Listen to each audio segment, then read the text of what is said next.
served them so well for the last 4 or 5 seasons. That group of players so resilient and so vibrant down here will no longer be at the club. Here's Wilson now on the right-hand side of the Bournemouth attack, left-hand side of the Tottenham penalty area, finds Brooks to Smith, the fullback, wants a Tottenham youngster, he gets the cross in, and it's cleared away for Spurs by Ben Davies, the left fullback. Aki advances into the Tottenham half to try and win it back against Bergwijn, who scratches an ear. He might have just got a little bit of a buffeting there, and now it's going to be a free kick for Spurs down below me. Brooks left a foot in on Davies. All the players who've been injured, and I think I said a little while ago on 5 Live, it was 11 I think who've been out for a month or more this season.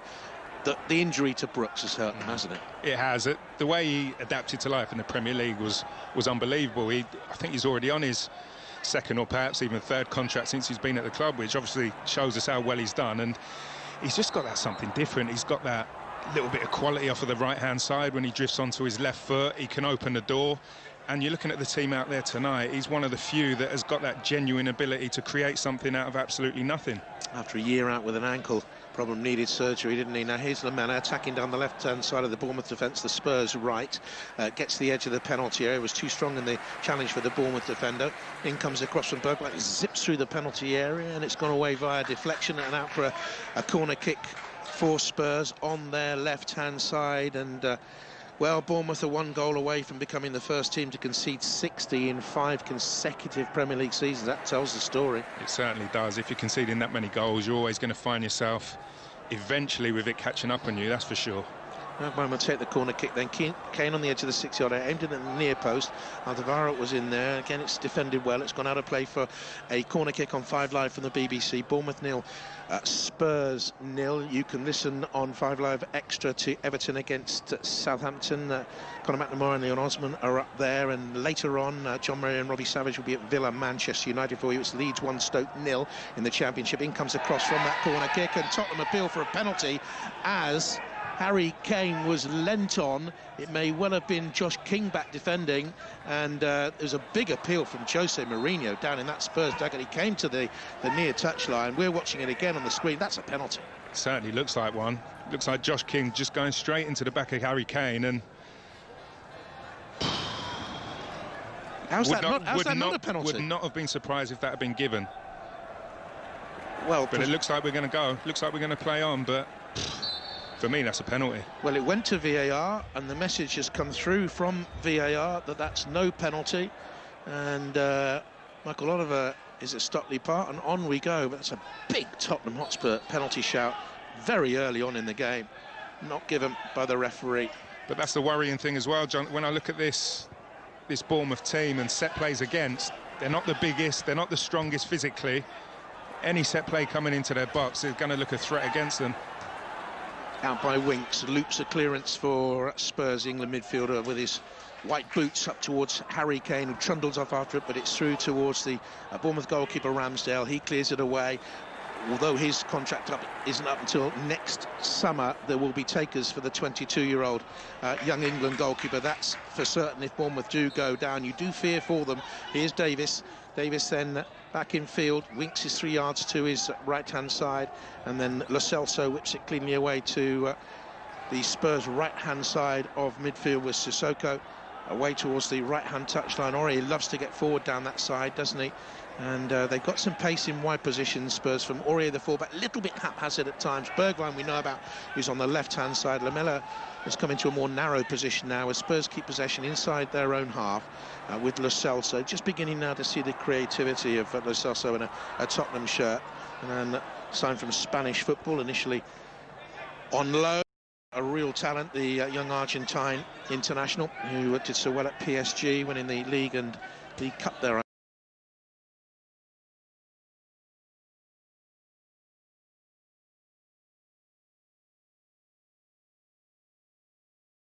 Leeds have doubled their advantage against struggling Stoke. Helder Costa, who celebrates that permanent move from Wolves this week, scoring for the first time since the end of December.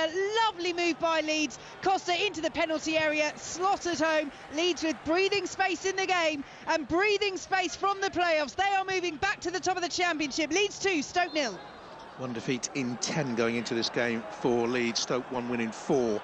since the restart. Tottenham Hotspur bossing possession here at the Vitality. 7 minutes into the game on 5 Live. 0-0. Bournemouth Spurs, and Spurs have possession on the right-hand side. Back it comes then towards Moussa Sissoko. He was badly missed in the weeks building up towards lockdown. He had a knee problem. Now Lamela.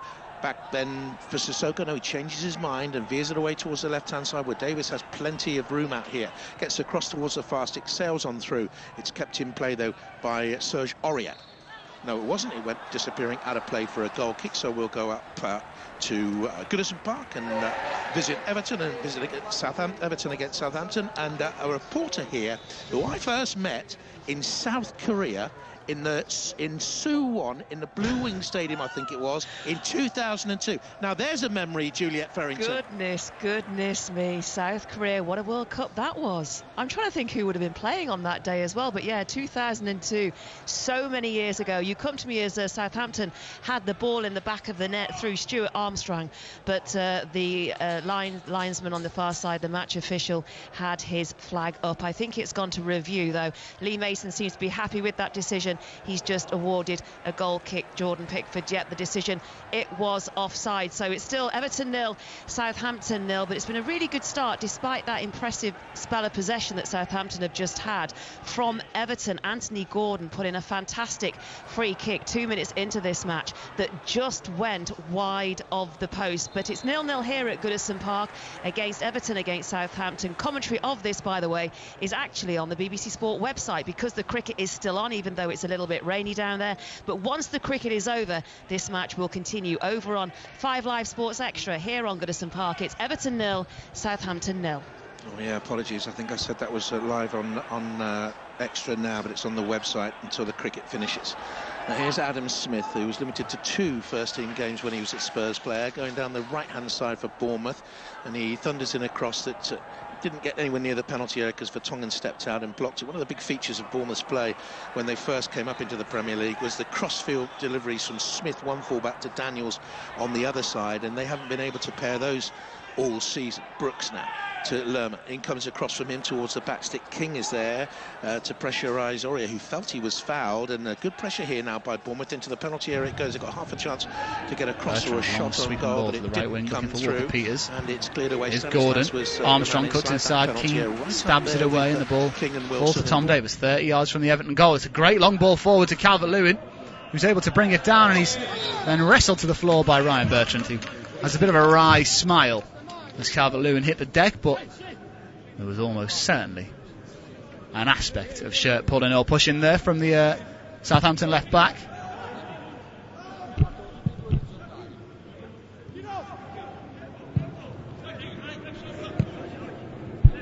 Luca Dean, Michael Keane, one of 2 Keanes in the Everton squad, of course. This one starting at centre back with an E on the end of his name. Anthony Gordon, good turn from him as he fizzes it through, looking for Dominic Calvert-Lewin, but there was just a little bit too much on that from the Everton youngster. A few metres ahead of Dominic Calvert-Lewin, but always looking to do something with the ball, Anthony Gordon. He is a young lad, the youngest in Everton's squad in terms of appearances made, 19 years of age. Already off the mark in terms of assists, which is what you want really if you're a winger, somebody who can get the ball into the penalty area.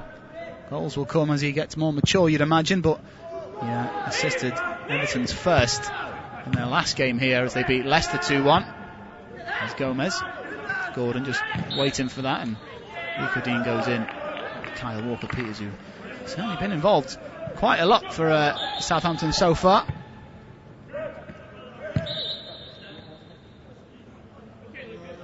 The referee Paul Tierney unhappy about something. Asking for a free kick. Well, I think, well, I'm not quite sure what that is, but either way, it's a free kick for Southampton, and Southampton have possession in the back line with Oriol Romeu. Redmond comes deep, had Bertrand as an overlapping run, but instead went back to Bednarek. Long ball over the top from the Southampton centre back. Danny Ings in a foot race with Seamus Coleman, but it's Seamus Coleman who beats the former Liverpool man to the ball. Danny Ings holds his arm in the air in appreciation of the ball from the Southampton centre half, but it was always going to be a difficult one to control. Fizzed right down the middle. Well, if you're just joining us on Premier League Live, this is Everton versus Southampton at Goodison Park. The score is 0-0. Southampton have had the ball in the back of the net from Stuart Armstrong. However, the Scottish international wasn't a metre or so offside, so the goal was ruled out. And the score remains 0-0 between the sides placed 11th and 12th in the Premier League. Here's Bertrand under pressure from Iwobi. It's cleared away, and the ball ricochets kindly off Yerry Mina into the path of Redmond. It's Redmond running against Mina. He's now caught up by Coleman, and Southampton are forced to go backwards to Ward-Prowse, edge of the centre circle. Ward-Prowse over the top, looking for Luca Dean, and Kyle Walker was running in behind there. Kyle Walker-Peters chasing in behind, didn't quite get the ball. Pickford looked like he was going to get there quite confidently, and Luca Dean obviously heard the shout, but after hearing the shout from Jordan Pickford, the goalkeeper didn't come, and Luca Dean just completely switched off and was stood there with his arms out wide saying, why did you shout for it if you're not going to come for it? There has been something in Jordan Pickford's locker that he's brought out a couple of times over the past few weeks. We saw in the game against Leicester how the Everton goalkeeper almost led to an own goal from Michael Keane, completely missing the ball after it ricocheted off of Keane's knee.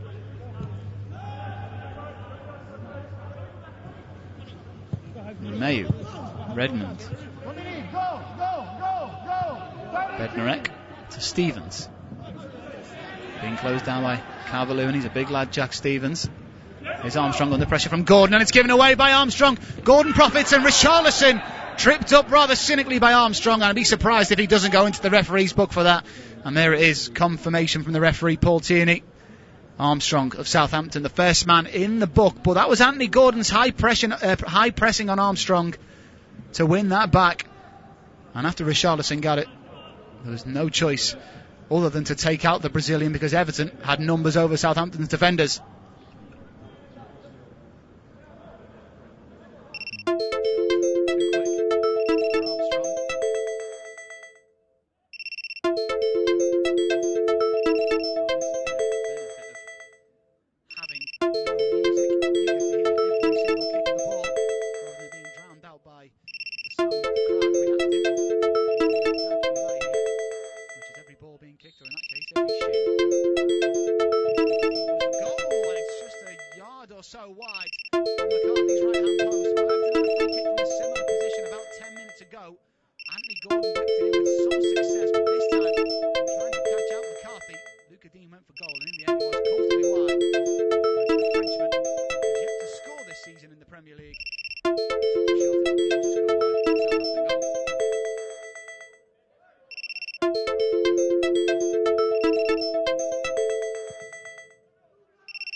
But they've got away with it on this occasion.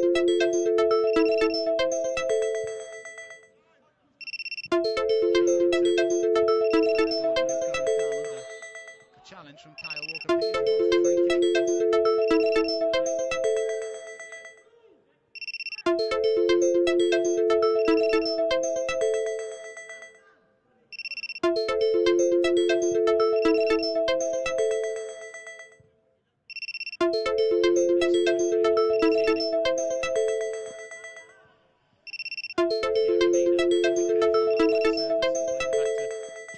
Under pressure from Danny Ings.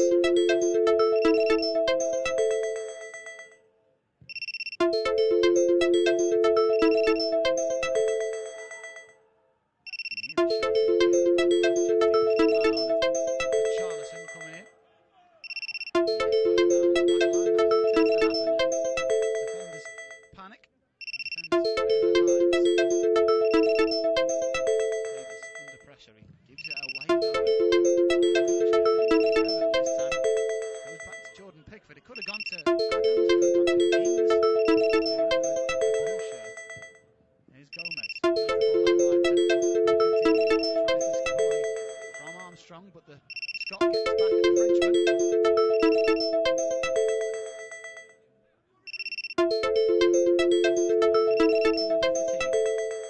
In the early exchanges here. Apologies if you heard any strong language there. Stevens under pressure once more, back to his goalkeeper this time, Alex McCarthy, who has been licking his lips after every kick so far. So there's a header back here. Mina's got to be careful. He eventually feeds it back to Jordan Pickford. As Pickford screams Dominic, looking for Calvert-Lewin, that is, and it's nowhere near him. And Southampton get possession back, but the Blue of Everton unable to keep up with the pace of Southampton at the moment. It's still 0-0 on Premier League Live, 19 minutes gone. Southampton have grown into this game and are now in control. Can they get a goal for their possession and positive play? They're just finding space in front of that Everton defence all too easily.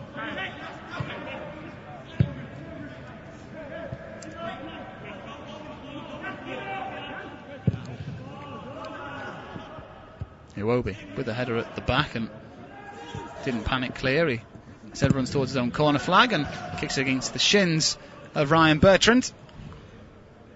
And out for a throw-in a few yards away from that corner flag. Well, we're just getting a replay of the goal that wasn't a goal from Southampton. Absolutely no doubt about it. Well, Adams was the man who got the ball at the back post from Danny Ings, and well, I'm not quite sure whether he meant to go for goal. Was that an attempt at goal that was shanked the wrong way and in the right place at the right time? Well, in the wrong place at the right time, you could say, was Stuart Armstrong. Only got the goal as Danny Ings gets a face full of ball there as Iwobi blasts it against him. There's Bertrand in a chase with Coleman, but Mina comes across to support the right back. It's all a bit loose as far as it goes for Everton at the moment. Just the midfield is just completely pedestrian as Iwobi gives it away again. He throws his arms in the air in frustration. Just can't get it right at the moment. Iwobi. Here's Gordon. Great first touch just inside his own half, and he continues to drive forward. Luca Dean on the overlap as Gordon up against Walker-Peters, closed down by Ward-Prowse, who's completely flattened by Anthony Gordon, who's seemingly being targeted quite regularly by these Southampton defenders. They know he's got a technical threat, Anthony Gordon, who was tumbled to the ground. He got a knee in the chin for his troubles as well. The youngster, number 42 he is, by the way. Just to give you an idea of where he stood in the squad at the start of the season, Anthony Gordon. Everton got a free kick from a wide position. It'll be Gordon to whip it in. It doesn't beat the first man, however. Everybody back for Southampton. Danny Ings now breaks from the pack and runs forward. Coleman out wide for Gordon. Brilliant first touch from Anthony Gordon. It's away from Walker-Peters. Luca Dean has it. Gordon. Good football from the youngster. Out wide for Luca Dean. Needs to get it in first time. Does. Towards the penalty spot for Richarlison, who knocks it on here for Iwobi. Great save by McCarthy. And Everton with a brilliant chance. The cleanest chance of the game for them so far. And it fell to Alex Iwobi, who just waited for the ball to drop out the sky and struck it on the half volley. Unfortunately for him, it was straight at the Southampton goalkeeper McCarthy, who palms it behind for an Everton corner. Big chance for Alex Iwobi and Everton.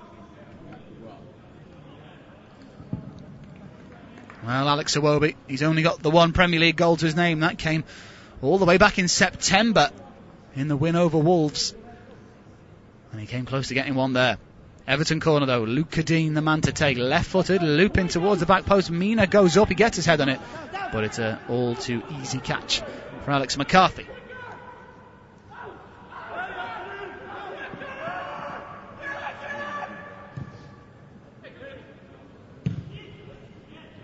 Well, that can happen. Southampton completely dominant.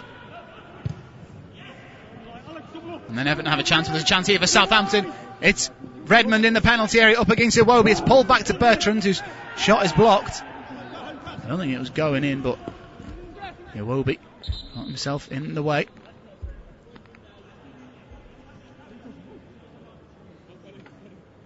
Redmond a bit confused how that's gone the way of Everton.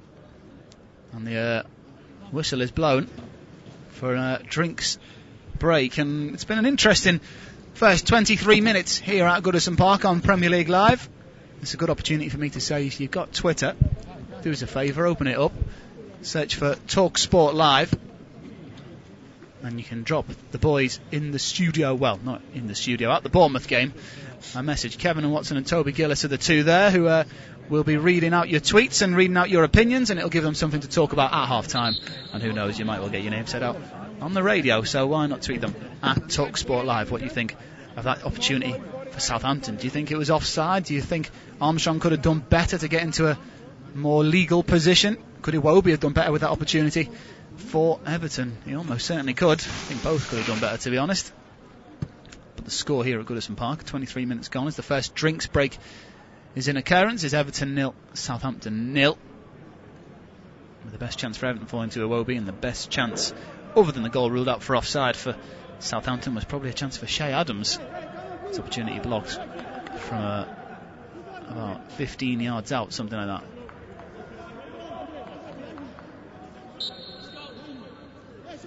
Anyway, the referee Lee Mason blows his whistle, and we get on with the second half of the first half.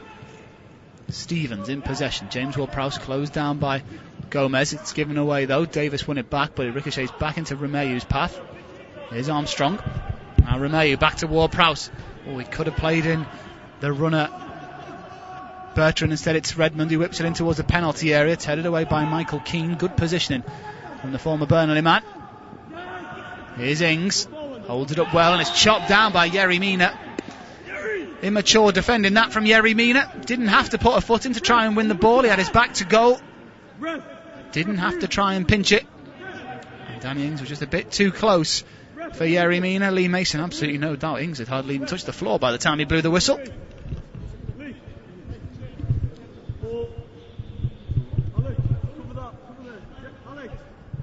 Well, you can hear Jordan Pickford trying to arrange his wall. Jordan Pickford asking Alex Iwobi to go back post. He's got Che Adams over there.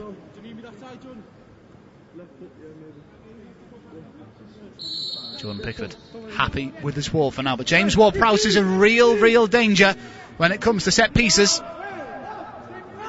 And Jordan Pickford has got to be on his toes here. It is James Ward-Prowse. It's over the wall, and it's Jordan Pickford who gets a strong right hand to it, palming it over the top of his goal into the empty Gladys Street. And James Ward-Prowse, with the first chance after the drinks break in the first half, comes closest. It may have been going over, but Jordan Pickford had to make sure. And England's number one is there to palm it to safety.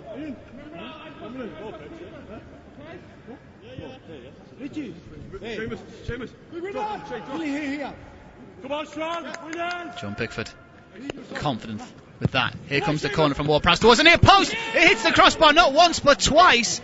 It hit the bar over the top of his goal into the empty Gladys Street, and then Everton clear their lines. Iwobi knocks it out, and Everton right on the edge of conceding there. The referee's watch didn't buzz. The ball didn't cross the line, and Everton get away with one there as the ball comes back in once again. It's still alive in the middle, is it here? Ward-Prowse goes down, and the penalty is given. The penalty is given to Southampton. It seemed like a soft one to me. It's James Ward-Prowse who had the ball. Well, I say had the ball. He went for the ball in the penalty area. It seemed like a 50-50, a competitive one to me. But it was Gomez and Keane who were closest to it. And we're seeing the replay now. And, well, Gomez stood his ground. I'll be surprised if that isn't overturned, to be honest. Gomez went in, or maybe on second view, and it is a foul from behind. It's a difficult one to say. But the penalty has been awarded. We're just waiting for the confirmation from the video assistant referee. From one camera angle it didn't look like a foul, from the next it did, and it looks like James Ward-Prowse is going to be the man to take the spot kick for Southampton. Pickford can't believe it, and he does have a thing about saving penalties. Jordan Pickford, he hasn't kept a single clean sheet in all 7 career appearances against them. And he keeps it for now as Ward-Prowse hits the crossbar. Pickford diving to his left. Ward-Prowse went for power and rattled the top of the Everton crossbar. The best chance of the game by a long, long shot is wasted by Southampton. Ward-Prowse, usually so reliable from set pieces, comes a cropper on this occasion. And Andre Gomez is one relieved man, let me tell you that. Well, Jordan Pickford's clean sheet remains intact as Richarlison sneaks in behind here. It goes all the way through to McCarthy, but Everton really, really have been second best here in this Premier League fixture. 28 minutes gone. It's Everton 0, Southampton 0. On Premier League Live, Ward-Prowse missing a penalty for Southampton. Carlo Ancelotti needs to get his team into half-time because they need to change something in the second half, that is for sure.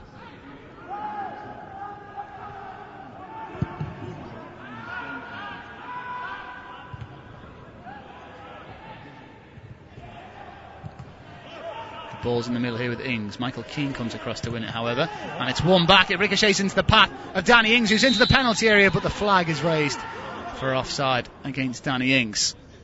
The ball ricocheted off Che Adams into Danny Ings' step.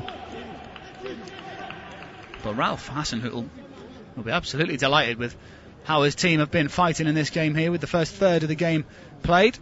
Well, here's the initial chance. It was Danny Ings who hit the crossbar. It then hit Pickford's hand, was it? It's so hard to tell, even in slow motion, how it occurred. Well, it was Ings' header. Oh, well, it was saved onto the bar initially by Jordan Pickford. It then bounced down onto his hand again, then hit the bar, and then was cleared by Richarlison. A very strange set. Here's Luca Dean with a shot from range, blocked by Southampton's defenders. It was a very strange sequence of events, but either way, Pickford's the man who got away with that one there. Here's Luca Dean cutting inside. He's run into a dead end though, and Everton in the midfield are really lacking something. They've got Gylfi Sigurdsson on the bench if they want to add some Icelandic flair to the game. And here's Armstrong in behind the Everton midfield. Armstrong running into the penalty area. Everton back up. It's gone all the way through to Danny Ings. It's loose in the middle, and Danny Ings prods it home for 1-0 to Southampton. He ran all the way through, and there was absolute calamitous defending from Everton. The midfield has been nowhere throughout this whole game. Armstrong found the space. Ings, in the most calamitous way, it's got to be said from an Everton point of view, wriggled his way through that Everton defence. Pickford completely lost his balance in a rather comical kind of manner, and Danny Ings has the ball in the back of the net for 1-0 Southampton. Well, I think the Everton defence were expecting the flag to go up. It's no more than what the visitors deserve. Southampton been all over Everton in this game. Well, Armstrong had the shot, and Danny Ings, with pure predatory instinct, had the sense of mind to drag the ball away from Pickford and prod it past him in front of an empty Gladys Street. But you won't see worse defending than that all season. You've really got to laugh. It was so bad from Everton. He didn't celebrate, Danny Ings. He was expecting the offside flag, I think.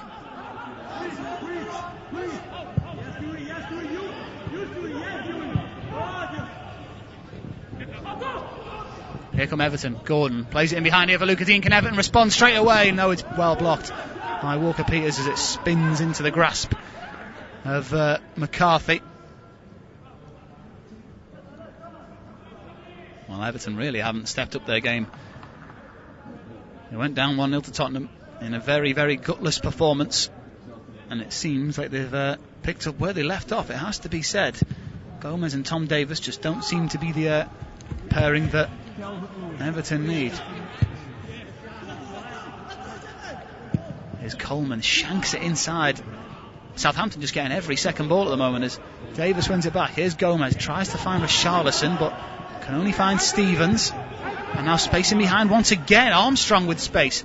Redmond running at Coleman, cuts inside of the Irishman, plays it inside for Adams. It's pulled back to here for Ings. What is Yerry Mina doing? To be fair to Yerry Mina, he's ran out of defence and eventually cleared it away, but Southampton getting through that defence so easily. Here's, Richarlison gets a whack from Bednarek. Everton play on though. It's Gordon, he's got Calvert-Lewin at the back post, but Gordon might have to go alone. Gordon into the penalty area, goes down under the challenge from Kyle Walker-Peters. And the referee wags his finger saying goal kick. Anthony Gordon, if you ask me, did go down very softly. He looked like he was running out of pitch to run into and was trying to draw the push in the back from Kyle Walker-Peters, which is what he did. But for Lee Mason, the referee, it wasn't enough, and the goal kick is the decision. VAR will take another look at it, but I'm seeing it now, and it looked like shoulder to shoulder to me, and it would have been a soft one if it was to be given.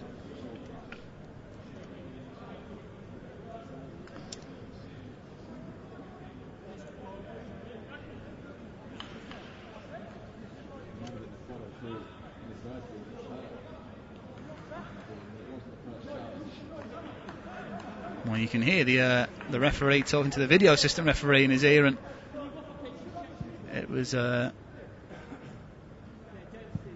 I think they're still checking it actually. Yeah, Kyle Walker-Peters looks on. It looked like a shoulder to shoulder challenge to me. The video assistant referee taking a long old look at this. Danny Ings' goal a few minutes ago, the one that separates the two, but he's certainly looked a threat leading the line for Southampton, and there is the referee's whistle. No penalty for Everton, which I think is the correct decision.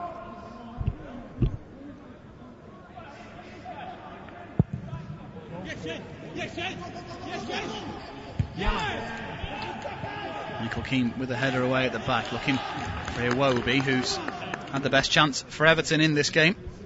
His shot straight at Alex McCarthy. Everton's attackers getting the ball in their own half. That's how high up this Southampton defensive line are playing. If Everton get it in behind, it could cause some trouble. Yerry Mina will try to do that now, looking for Calvert-Lewin in a tussle, heads it inside, looking for Richarlison, beaten to it by Walker-Peters. Southampton so easily getting around Davis and Gomez. Carlo Ancelotti barking out the orders on the far side here at Goodison Park. Here's Redmond, loses out though to Gomez, who wins a free kick after a sliding challenge from Oriol Romeu, who's now given away 2 fouls. It's not a Southampton game unless Oriol Romeu gets a yellow card.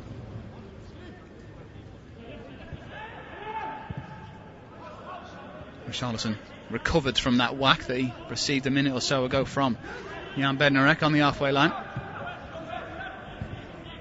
Lucadine on the left side for Gordon. He's got to be careful here, the youngster. Goes inside to Gomez, who goes backwards. That kind of the idea that Everton have, really. Their mindset is negative. They could have gone forward there, Gomez, but opted to go backwards. 86 minutes gone. Everton behind to Southampton, 1-0 the score.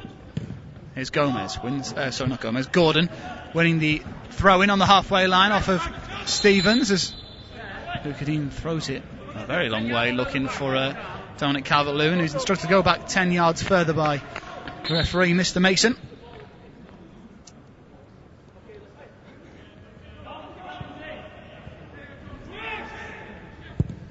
Well, we're seeing the goal again. It was Armstrong who had a shot, and I mean, the Everton centre-back Michael Keane, I don't think could have expected that to go the way it did. Ralph Hassan, who can't quite believe how that went in, as I imagine Carlo Ancelotti can't either. albeit with a different kind of smile on his face.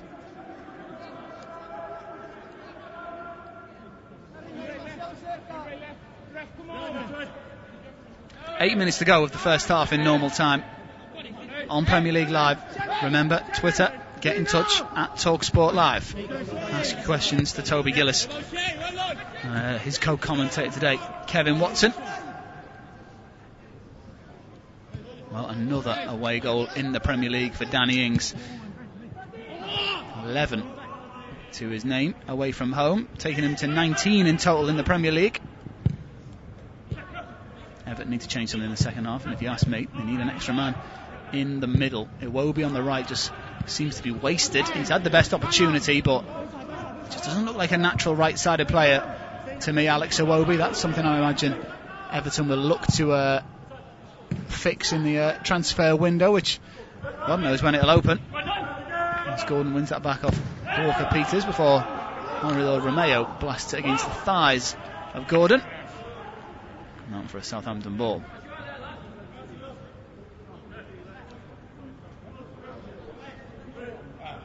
Well, there is other wide options on the penalty on the bench for Everton this evening. Theo Walcott, one of the more obvious choices, missed out in the game against Spurs through injury. And then, of course, there is the Brazilian Bernard, who is sat on the bench. He's came on as a sub in 3 of the last 4, so I'll be surprised if he doesn't make an appearance this evening on Merseyside. Bernard rather bravely opened up by his struggles with mental health a week or so ago. Something which takes a lot of courage for such a high-profile footballer to come out and talk about. Here's Redmond, gives it away to Luca Dean, who gives it to Richarlison, who's not really been involved much here, but he might be able to run at Jack Stevens here. It's Richarlison in a foot race with Stevens.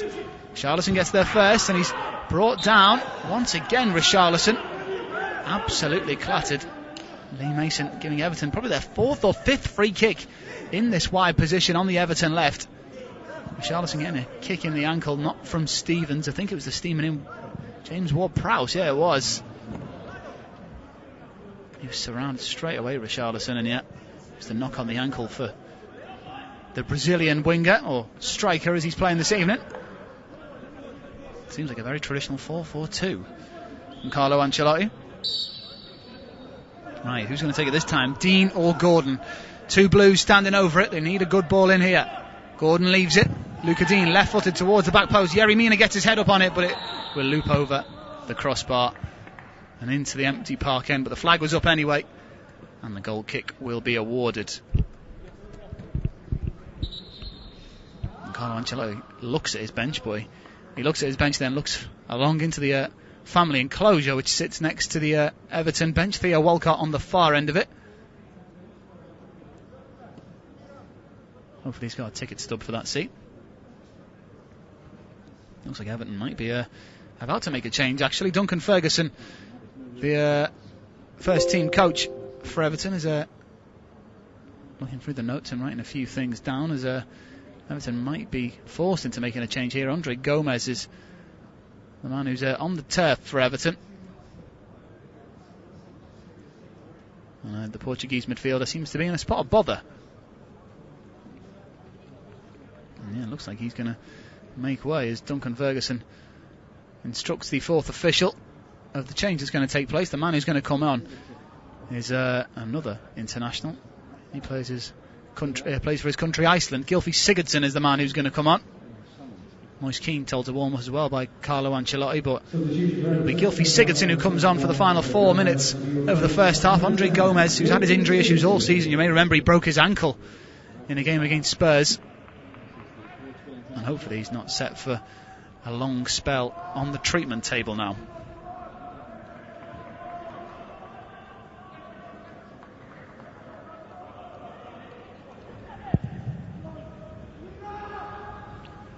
Yerry Mina, his voice echoing around Goodison Park. Davis gives it away. Mina wins it back but gives it away. No sign really either able to put together a few passes here as Bednarek knocks one into the empty seats. Calvert-Lewin's just usually so involved in going for headers going for the ball as Sigurdsson loses possession.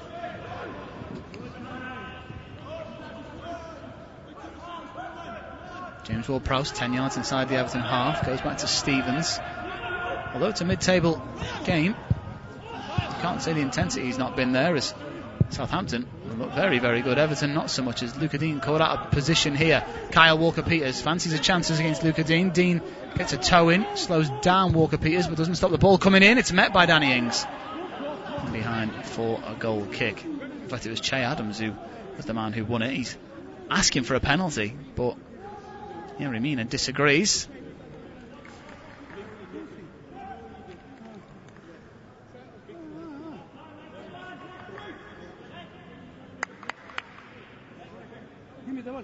Well, the disagreement was because Yerry Mina fell on top of Che Adams.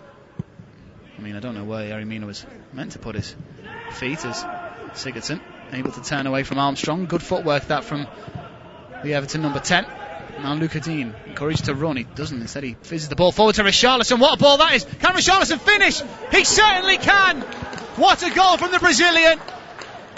A bolt from the blue from Everton's number 7. It was a long direct ball from the Everton left back Luca Dean, and you've got to say Richarlison, what a superb first touch, and then the instinctive finish over Alex McCarthy to find the equaliser, and Everton from out of nowhere have made it one apiece.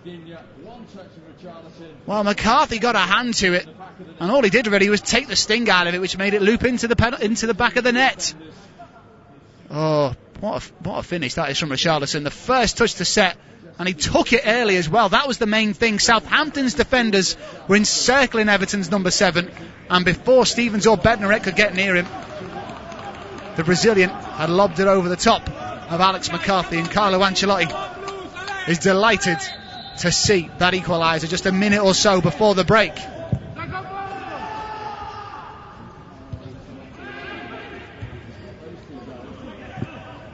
Here's Armstrong. Can Southampton get their lead back right away here? Armstrong in the penalty area.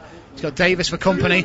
Davis dives in. Armstrong keeps possession though. Still Armstrong. Davis blocks it. And Armstrong goes back to Bertrand, who whips it in from the left-hand side. Ings has the header, but the angle was too tight, and he would have done really well to beat Pickford from that impressive angle. Well, I mean, Carlo Ancelotti will be rather disappointed with his side's performance, but the fact that they've got that equaliser is the main thing. Bournemouth and Tottenham is still 0-0, by the way, if you were wondering.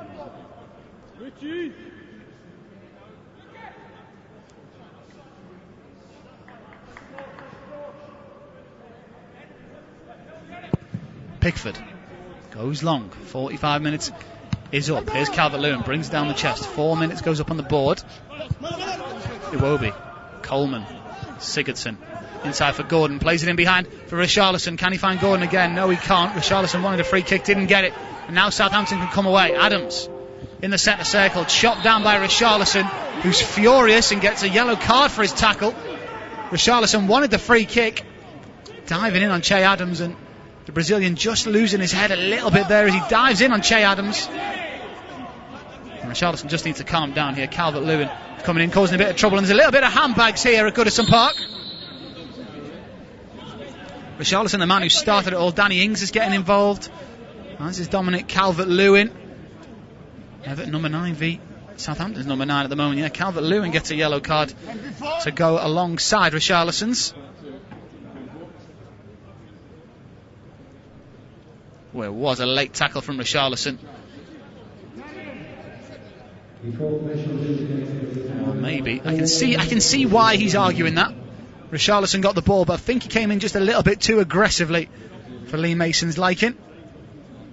Well, yeah, he probably did come through the man first before getting the ball. Difficult one to call for the referee, but yellow card is the decision. Danny Ings wanted to play on. He thought it was a fine tackle, but I think he was rather angered by the reaction of Dominic Calvert-Lewin. Richarlison gets a yellow card for his troubles. Quite a few yellow cards dished out in this first half. That's how bad he is now. Well, Tom Davis unhappy about something as well, and the officials on the far side having a discussion with the physios, who's asking, can he just get Adams back on? Don't know why he can't come on. The referee had stopped play and Adams' treatment had been completed. Yeah, physios these days looking like physios / chefs with their pinnies and their hats and their masks.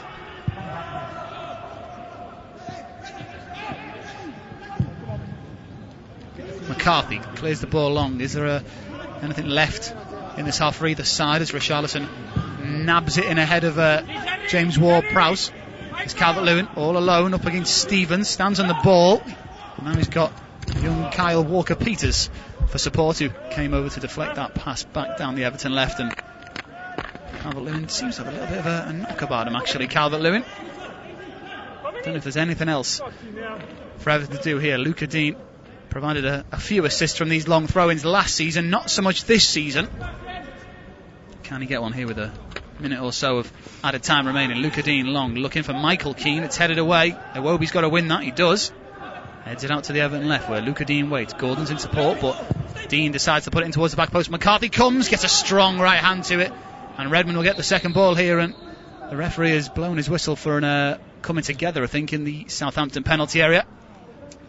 And the referee, Lee Mason, waved the physio on once again, as it's Jan Bednarek, the Polish centre-back for Southampton, who's currently on the floor. And once again we will have a stoppage in play. There's been plenty of them in this game, and I think we've probably only got about 30 seconds or so of this added time to play. Well, we're just seeing what it was that caused the injury exactly. In fact, no, we're not. We're seeing a foul on Richarlison, which angered him because he didn't get the free kick. And then a moment or so later he was in the referee's book for a strong challenge on Che Adams. Well, that was clearly a show of frustration and dissent by Richarlison. Wanted the free kick. He may have been clipped, but it wasn't an obvious or overly aggressive clip. And Richarlison, always with a furrowed brow, has it extra furrowed in the final minute or so of additional time. Well, it has been an action-packed half, really, in hindsight. There's been flying in tackles, there's been woodwork hit, there's been a missed penalty, 2 goals as well. Be great if there was a full house here getting to witness it. This is another foul, this time by Nathan Redmond on Yerry Mina, who's now holding the side of his head. I think he's indicating he was maybe accidentally elbowed by Nathan Redmond, who did leave an elbow in on Yerry Mina. Yerry Mina, though, 6'4", 6'5". You don't really expect him to be going down that dramatically after a bit of a whack from Nathan Redmond. But that's the deal. We're now in the 50th minute of the first half, by the way.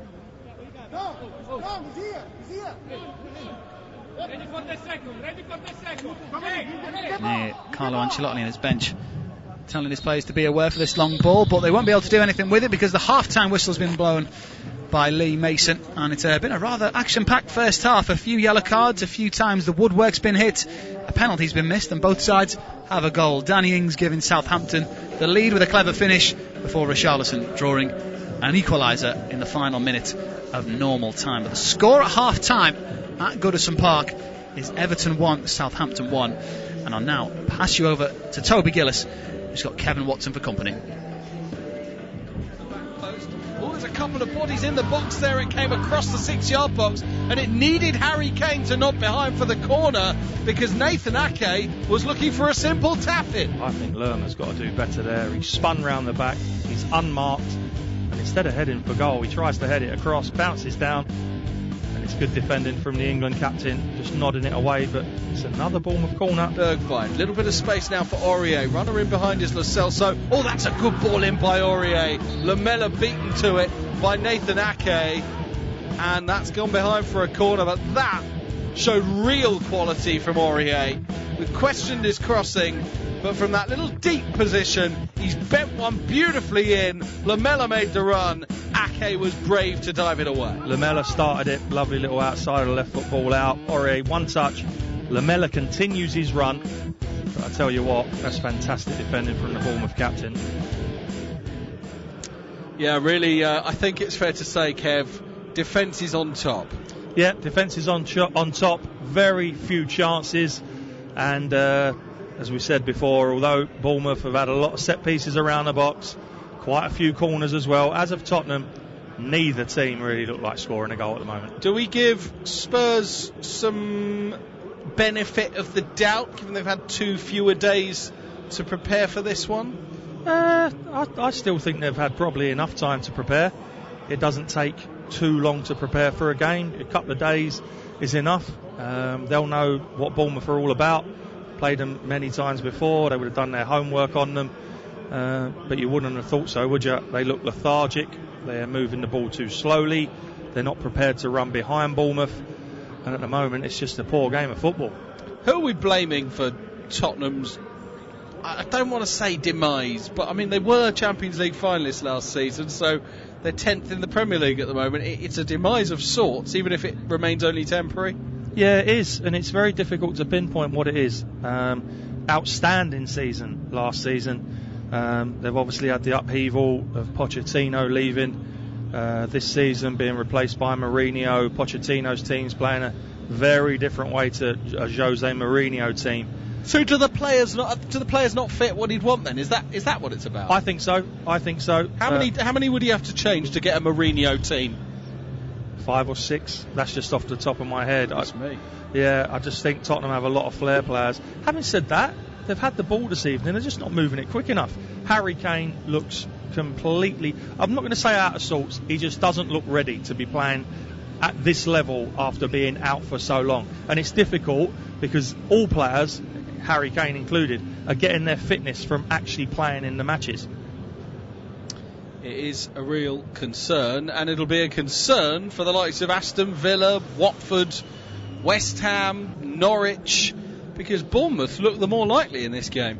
They do. Tottenham have to buck their ideas up, and as I say, the more set pieces they give away, the more corners they give away, the law of averages will tell you that you're going to concede. You know, they are goal-scoring opportunities, and Tottenham keep giving away free kicks around the box. They keep giving away corners. Eventually, one of them will end up in the Spurs goal if they keep giving them away. And they are, I mean, of all teams, genuinely, in the Premier League that you don't want to give set pieces around the box to, it's Bournemouth. I mean, you can be at the bottom of the table. They've scored 32 goals in all this season.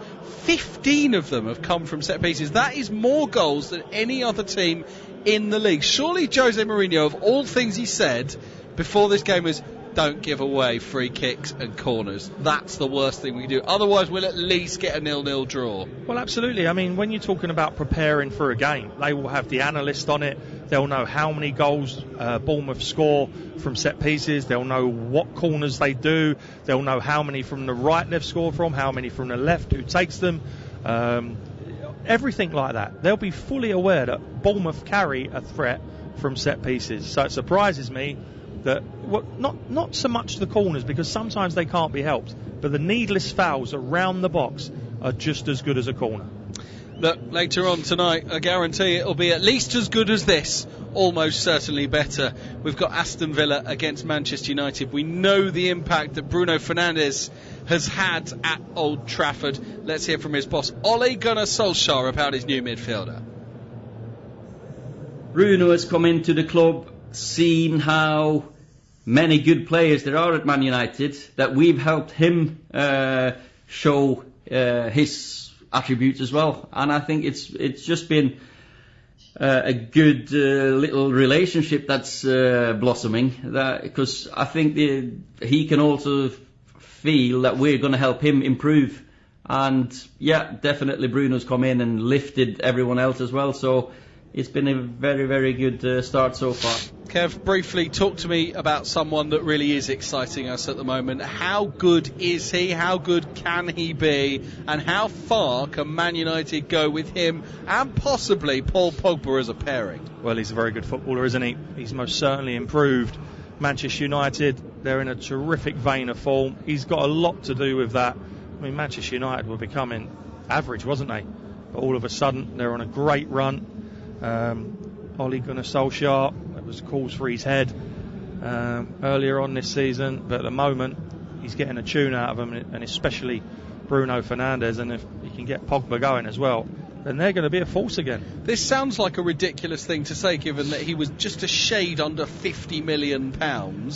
But in the current climate, I mean, maybe not the current climate given coronavirus, but the previous current climate, as it were, under normal circumstances, is he a bargain? Absolutely. Absolutely. How do you be a bargain at 50 million well, quid? That's where we're at now in football, isn't it?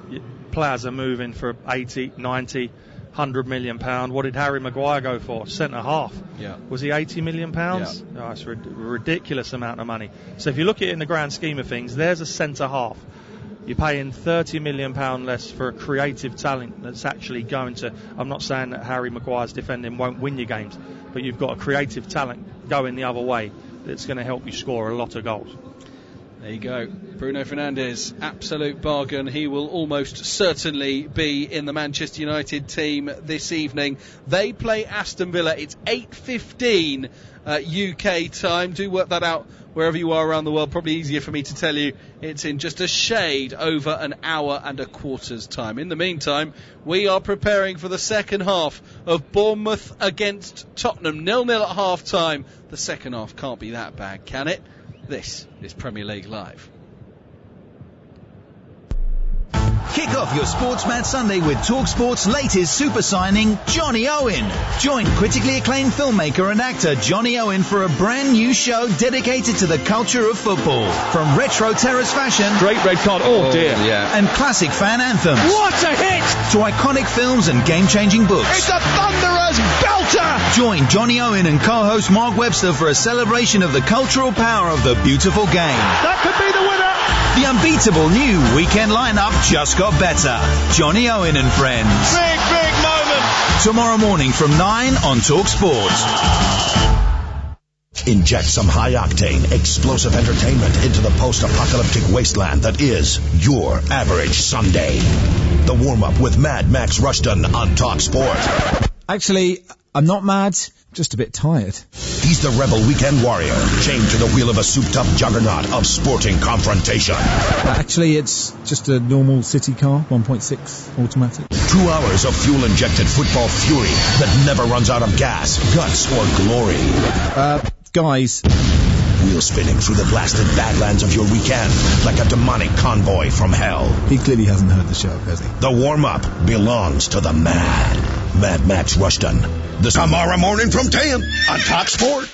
Talk Radio, keeping you up to date with all the latest information as events unfold. We must go further in dealing with this virus. Listen to Talk Radio for all the latest news, comment and advice. Coming out with our economy intact is also about saving lives. Essential information, first and fast. Keep on following the government's advice. Listen now on DAB Digital Radio, online via the Talk Radio app, or ask your smart speaker to play Talk Radio. Celebrating 20 years of TalkSport. Back of the net! They said it wouldn't work.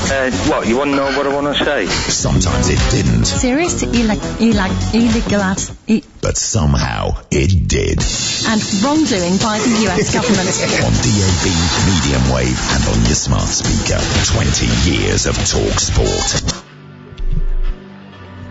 You are listening to TalkSport's coverage of Bournemouth against Tottenham at the Vitality Stadium. I'm Toby Gillis, your match commentator. Alongside me, the former Tottenham and Reading midfielder Kev Watson. This is Premier League Live. And no surprise, Kev, 2 changes for Spurs. Heung-min Son, one of them coming on. Tanguy Ndombele is also on for Tottenham. We're just waiting for confirmation of who they've come on for. But he had to make those changes, didn't he? Yeah, he did. I thought before half-time that Spurs needed players that were prepared to run beyond the Bournemouth back line. Son does that. I thought that Moura would come on with him, but he's put Ndombele on with Son. I'd just like to see Spurs being more, not direct in terms of long ball, but just players willing to run past Harry Kane. I think it might be Bergwijn that's one of those that's gone off as Tottenham do get us underway. Diego Rico prevents the corner as Tottenham go down the far touchline and gives away the throw. So can they finally give us something to shout about. Not so far. Yeah, Bergwijn and Lo Celso are the two to go off. As Tottenham throw it into Lamela. Too many red and black shirts around him. Cleared into touch over on the far side. That is a throw-in. I think it's a throw-in to Bournemouth, actually. So, straight swaps, I would have thought, for Spurs. But surely a little bit more thrust, a little bit more power. And it's interesting that Lo Celso has gone off because, in most people's minds, he's Tottenham's most creative midfielder. Yeah, he had a quiet first half. However, I would have kept him on the pitch. I think Bergwijn, as good a player as he is, was extremely quiet. He got lost in the game, hardly had a touch. Bergwijn and Lamela would have been my two to come off for Son and Mora. However, he's gone with Ndombele. He feels he can offer this game something. And with Son, he is direct, isn't he? He's quick, he's strong. And he's got a goal. And he's got a goal. And he'll be hoping that he gives them just some more energy. They need energy, Tottenham. So no change for Bournemouth, who have a free kick in their left-back position. They have Ramsdale in goal. The back four, Smith, Ake, Kelly and Rico. Midfield is Brooks, Lerma, Gosling and Stanislas. Then Wilson and King up front. For Spurs, now revised, it's Lloris in goal. The back four is Aurier, Alderweireld, Vertonghen and Davies. As Tottenham do break here, here's Lamela. He's worked it to the left foot and Ndombele tries to cross. It's going to find its way to Son, far side. Air kick. Uncharacteristic from the Korean. It was better. Chases it to the far side. Comes back to Aurier. It's much better already. Lamela, just some urgency about Spurs. It was quick, wasn't it? It was back a quick into break. the centre circle. Let's quickly finish the rest of the Spurs team. So Davies is the left back. The midfield now is Sissoko, Winks and Ndombele. Then Son is right at the moment. Lamela left, although he's been quite narrow at times today. And Kane is up front. Back with Alderweireld. Well, welcome back to Goodison Park for the second half of Everton versus Southampton. We'll kick off this second half in just a minute or so. The score is 1 apiece. Ings for Southampton with a goal and Richarlison with the equaliser in the final minute or so of injury time. Before we kick off, I'll run you through the two sides. 11s at the beginning of this half. Jordan Pickford in goal for Everton. Seamus Coleman, Michael Keane, Yerry Mina and Luca Dean in front of him. However, it does look like Everton are preparing to bring on Djibril Sidibe. So before I finish that side, I'll see who's going off, and it's Alex Iwobi who's going to make way for Djibril Sidibe. Well, we've just seen an image actually of Everton's average formation in that half, and Alex Iwobi was essentially a second right back for Everton. So it looks like Sidibe's going to play right mid. Maybe Everton are going to 5 at the back with Coleman as a third centre back. We will see. Anyway, the rest of the side lines up. Sidibe, Davis, Sigurdsson and Gordon in midfield with Calvert-Lewin and Richarlison up front. And Southampton have Alex McCarthy in goal, Kyle Walker-Peters, Jan Bednarek, Jack Stevens, Ryan Bertrand, Nathan Redmond, Oriol Romeu, James Ward-Prowse, Stuart Armstrong, Che Adams and Danny Ings with the goal for the visitors. So that's how both sides line up. The second half's about to kick off. And remember, at TalkSport Live on Twitter, if you want to send us your opinion on any of these games or any of the incidents that happens. I mean, we've seen pretty much nothing happen at Southampton, Bournemouth, as Che Adams hits the ball in the penalty area here, and Pickford is forced into an early save, and within a matter of seconds, Che Adams with the first attempt of the game. Honestly, about 15 seconds on the clock in the second half, and Adams just out-muscling the Everton defence all too easily. Coleman just battered aside by Adams, and thankfully for Pickford, he didn't find the corner. Well, what a start to the half that would have been for Che Adams. Scored an absolute wonder goal against Manchester City to win the 3 points there, and already he's tested Jordan Pickford. His team gives it away, but Southampton give it away to Sigurdsson. Richarlison inside for Tom Davis. He's got Calvert-Lewin ahead of him, but Davis has touched his paw, and Redmond's able to nick it back.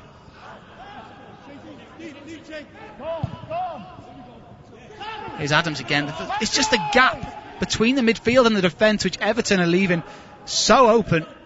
It's allowing Southampton to work their way out wide as the ball comes in for Danny Ings. It's over his head. Luca Dean will come across to Kyle Walker-Peters, who gets the overlapping run. Here's Ings, goes back to James Ward-Prowse, whips it in, headed away by Mina, only as far away as Ryan Bertrand. Bertrand to Redmond, and now Romeu. Everton sat on the edge of their own penalty area. It is 5 at the back for Everton. Coleman acting as the right-sided centre-back of 3. Here's Armstrong, closed by Michael Keane, wriggles away from him. Across comes Luca Dean, and the free kick is given. Michael Keane with an arm on the shoulder of Stuart Armstrong, who did go down softly, but I think he was just making it obvious that there wasn't a grip, a bit of a grasp of Armstrong there from Michael Keane. The man who's responsible for that own goal last weekend could be responsible for Everton going behind once again here. Southampton with a free kick in a decent position. They were the best team in the first half, Southampton, and could count themselves as quite unlucky to go in at 1 apiece after taking the lead. But who do you fancy here? Bertrand's got a decent left foot. It probably favours a left footer rather than a right footer.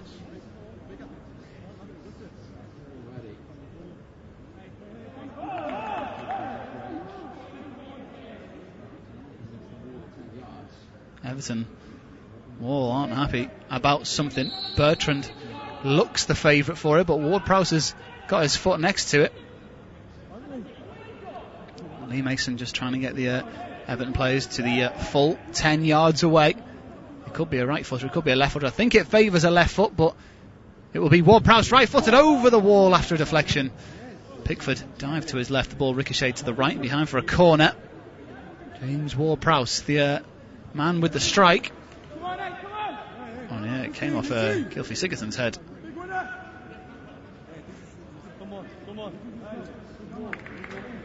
James Ward-Prowse takes the long jog across.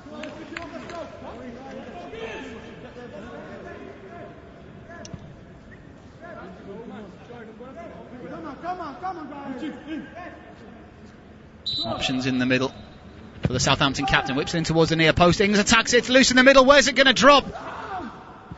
Gordon can't clear it. Ings can't get his feet away. It's still loose in the middle. Where's it going to drop? Sidibe puts his foot in. It's so scrappy. It's still not away. It's still Danny Ings. Here's Ward-Prowse towards the back post where Adams waits. It's blocked by Dean. And that was absolutely chaotic. It's still not away. Armstrong loops it in towards the penalty area. Pickford stays at home until he eventually comes down and punches it away. The shot comes in from range and is blocked by Anthony Gordon behind for a corner, and that was some of the scrappiest football I've seen all season. That was like a throwback to the early 90s Division 2. It was so poor, but Everton get away with it. All stemmed from a near post corner which Ings missed, and then there was too many things to tell you about it, to be perfectly honest. The main thing is Everton got away with it, and it's another Southampton corner. Ball comes into the mix. It's up in the air by Calvert-Lewin. Gordon goes for it. Here's Armstrong. Back to Walker-Peters. Chips the ball towards the penalty spot, but that is all too easy for Jordan Pickford, who tries to release an early ball here. Richarlison. What a kick that is from Jordan Pickford. Richarlison gets it on the right. He's got space to run into. He's all on his own. He needs support. It's coming from behind in the form of Djibril Sidibe. Sigurdsson, and that goes back to Coleman. Everton regain possession and will have the ball for a little while now.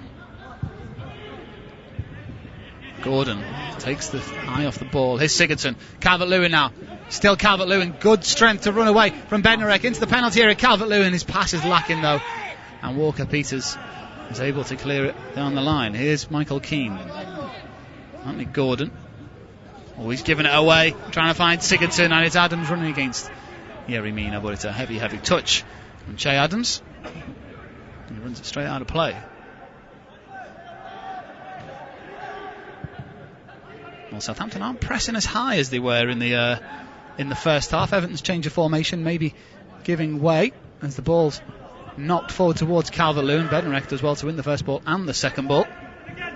As Coleman wins the third ball, it ricochets into the middle. Mina's got to get there. Mina does get there, and the ball falls to Richarlison now.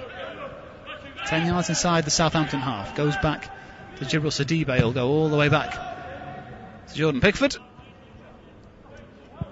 The Everton keeper has possession.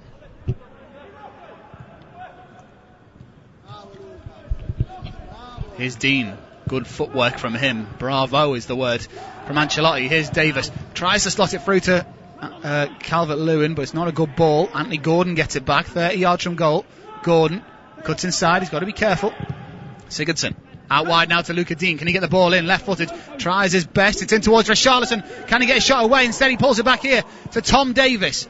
Sidibe out wide on the right-hand side. It's a poor cross though. It's blocked by Bertrand.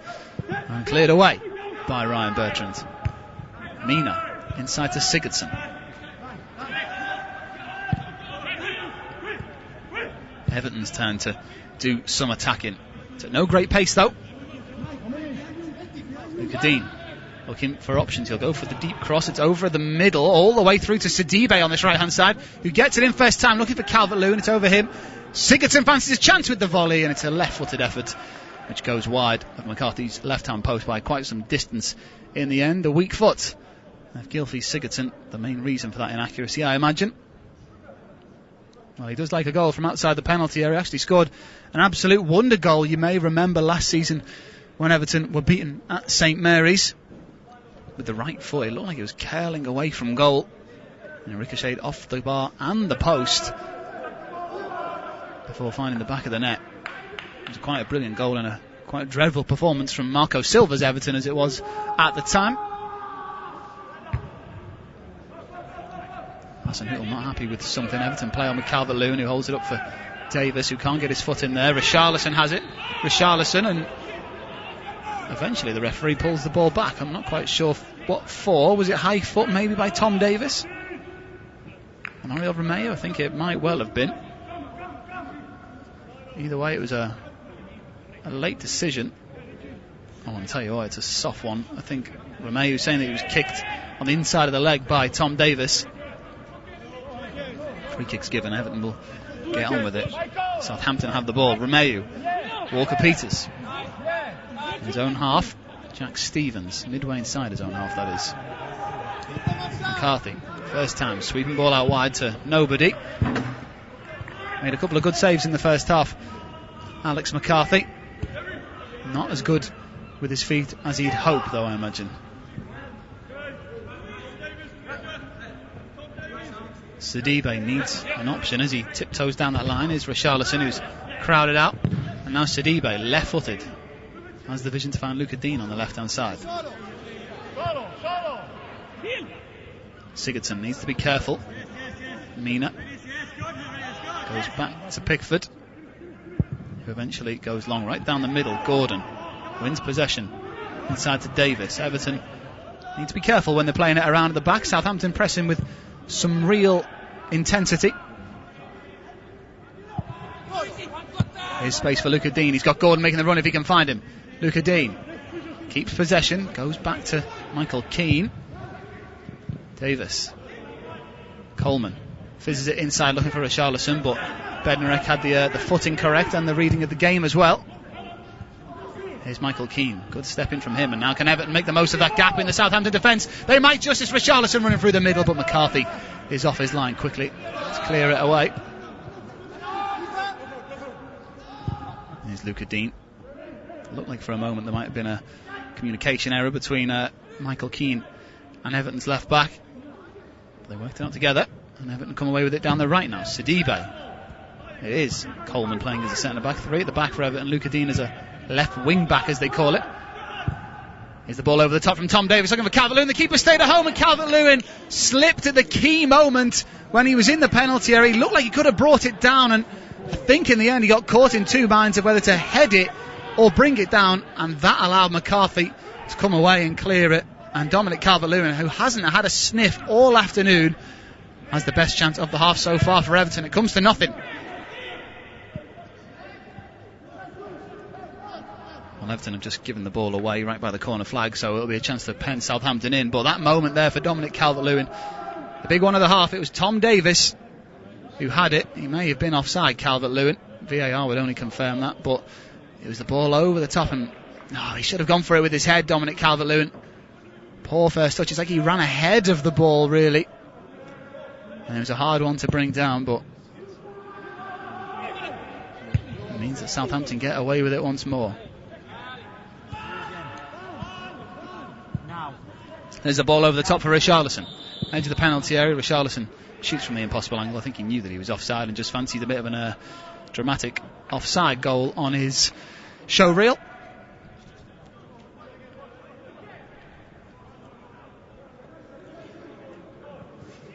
Well, there's a man on the bench today for Southampton who's been missing of late. He's been rumoured actually with a transfer to this famous old ground. Pierre-Emile Højbjerg, Southampton captain.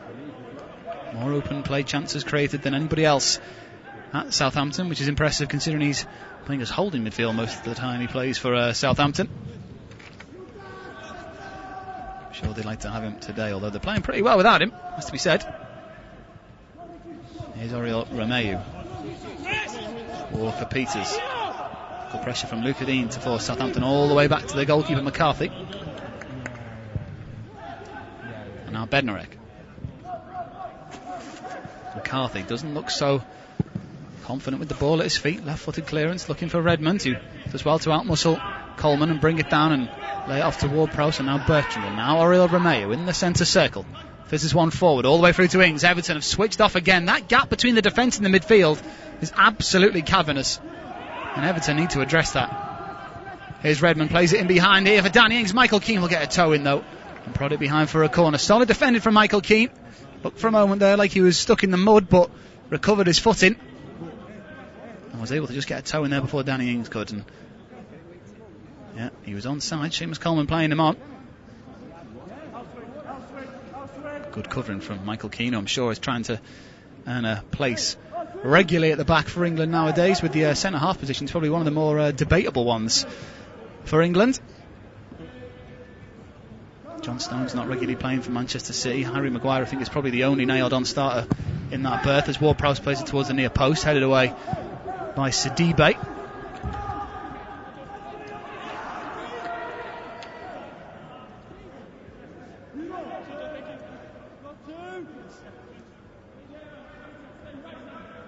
Walker Peters gets it back. Anthony Gordon with the pressing. And Romeu, who under pressure from Richarlison, goes all the way back to McCarthy. Southampton playing much higher now.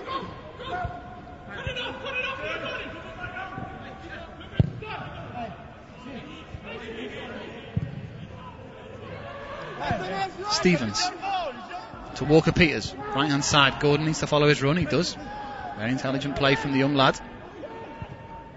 Oriol Romeu struggles to play the ball forwards, goes back to Stevens on the halfway line. Every outfield player currently on the halfway line or in the Everton half. Here's Stevens, centre circle now. Closed down by Richarlison, but Everton holding firm at the moment. Here's Armstrong out on the right. Romeu back to Armstrong, who goes back to Stevens. And under pressure from Richarlison, goes back to his goalkeeper McCarthy. Southampton not trying anything too probing at the moment. Here's Romeu. Can he get the ball forward now? He can. He fizzes it into the feet of Shea Adams. Everton's attacking players looking a little bit drained.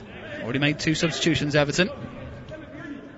Sidibe and Sigurdsson making way.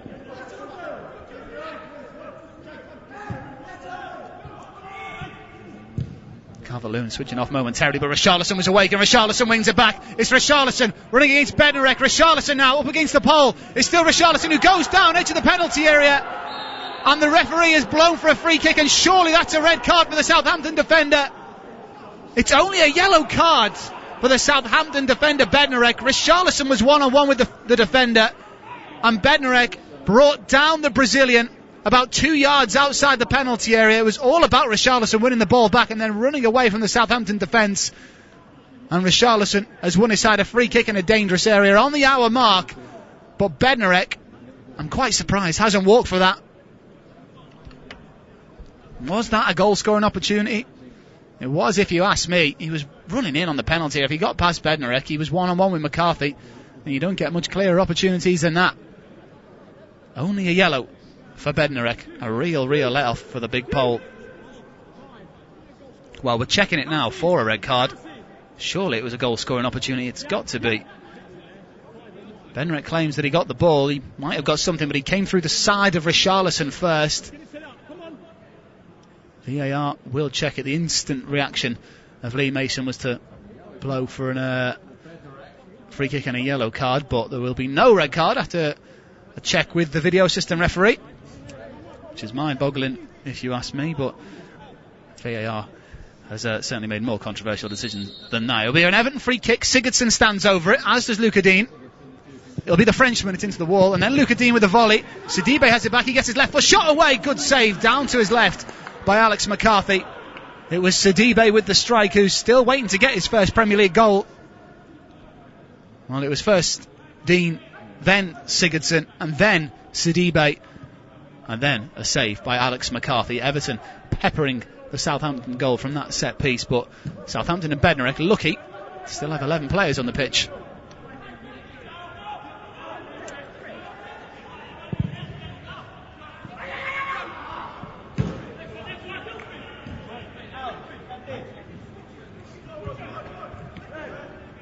Sidibe's throwing well. VAR checked it, so after a team of officials have checked it, you can't really argue with that decision, but I'm sure people will. I'm sure Evertonians and Carlo Ancelotti will, as Calvert-Lewin comes together with Stevens. Bednarek, the man who gave away that free kick. Here's Ings under pressure from Sigurdsson. Sigurdsson blocking the pass with a rather sensitive part of his body. Carlo Ancelotti unhappy with the fourth official, who I can't quite make out who it is with the the mask over his face, I've got to say. Michael Salisbury, the man with the boards. Here's Che Adams, good strength from the former Birmingham City man up against Michael Keane, who steps in and is tripped by Che Adams.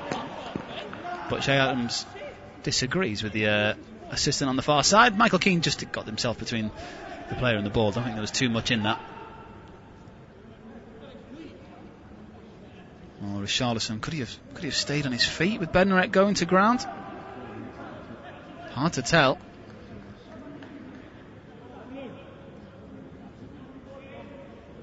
Richarlison has to be careful. He shoves Stevens in the chest after that. Of course, Richarlison already on a yellow card, one of many players who's on one. Bednarek with the header at the back. Coleman in a tussle with Redmond, shows good strength, and Davis is the man who wins it. Coleman has it now.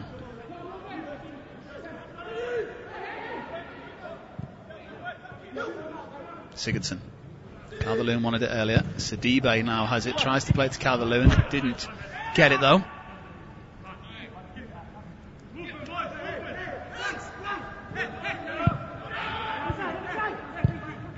Bournemouth are still drawing 0-0 with Tottenham in a pretty dire match by the sounds of things, have got to be said. Here's Walker Peters, tries to play it long, but his ball is blocked as it goes back to Danny Ings, and Jordan Pickford all over that, thankfully, as he goes long looking for Richarlison. Up goes Bednarek, beating the Brazilian to the ball for sure this time. There's Bertrand, encouraged to run by his manager, but slowed down by a sea of blue shirts. Sidibe and Davis up in his face.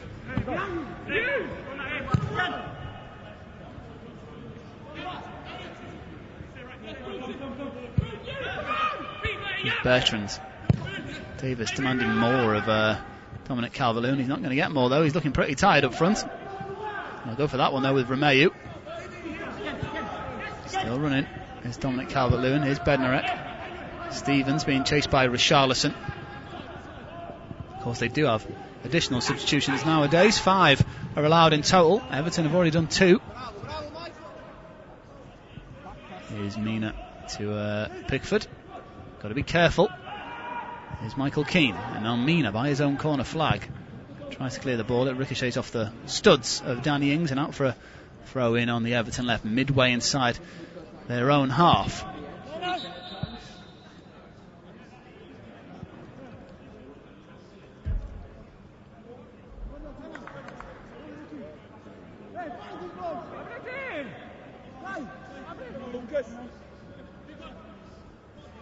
John Pickford very aware to the clever little jump of Danny Ings, as it looked like he was going to intercept the Everton back pass. It didn't quite happen because he leapt over the ball and was hoping that Pickford would let it run through his feet. Got some experience on those shoulders. So Jordan Pickford, 26 years of age, still plenty more years in England's number one. But he showed the experience that he did have right there. Played through all the divisions. Jordan Pickford had loans in the Conference at the likes of Darlington. Of course, played for Sunderland and all over the world with England as well. Here's Davis. Sidibe knocks it down for Davis.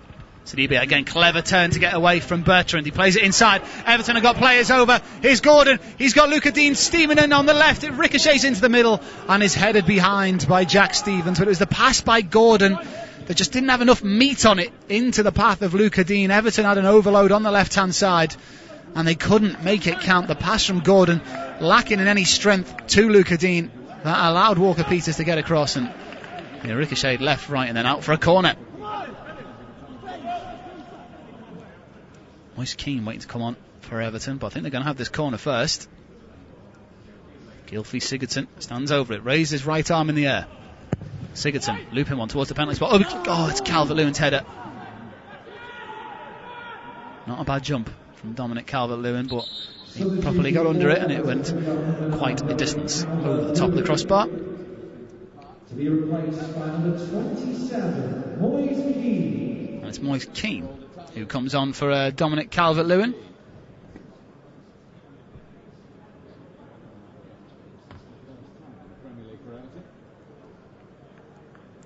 Well, Moise Keane does only have one goal to his name in the Premier League for the home side. That came at Goodison Park actually in the 2-2 draw with Newcastle, where Everton absolutely dominated the game, had more chances, more possession, and then they conceded 2 goals in the final few minutes, which meant that the points were shared. Well, Keane has come on, however the rest of the players have gone off because the second drinks break is now taking place. That's just a reminder that the score with 68 minutes gone is Everton 1, Southampton 1 on Premier League Live. Remember, Twitter, get your tweets in to Kevin and Toby. Wherever you are in the world, let them know your name, let them know where you're listening, let them know what you think about this game. Any of the events that has happened. Do you think Southampton should have made the most of their first half dominance? And do you think Everton could possibly nick it in the second half if they take their opportunities? Everton have definitely improved in the second half. I think the change of formation, and although it was a substitution that was forced upon Carlo Ancelotti because Gomez got injured, the introduction of Gylfi Sigurdsson seems to have given Everton a little bit of something else, which has changed this half for them. The Southampton prepared to make a change. It's Højbjerg and Long who are coming on.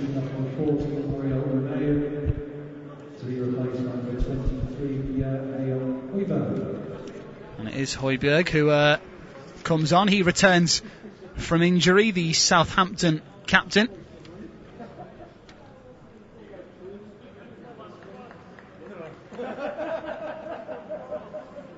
And it's Long on for Adams. After a dramatic goal against Manchester City, I imagine he was hoping that his goal scoring form could continue here at Goodison Park, but he had a couple of chances, Che Adams, but none clear enough as Long is beaten to the ball by Yerry Mina and then fouls Tom Davis for his first involvement in this game. Here's Luca Dean, looks for an option ahead of him, finds Moise Keane, brings it down under pressure from Stevens. He's on his own though, Moise Keane, puts it through the legs of Walker Peters. It's Moise Keane here, a few step overs, still going the Italian before bundling into Jack Stevens in a rather chaotic, naive sort of style, but that's what he brings, Moise Keane. He's certainly a talent. He needs honing a little bit, however. Just needed to get his head up there, Moise Keane. Just decided to go the whole way himself.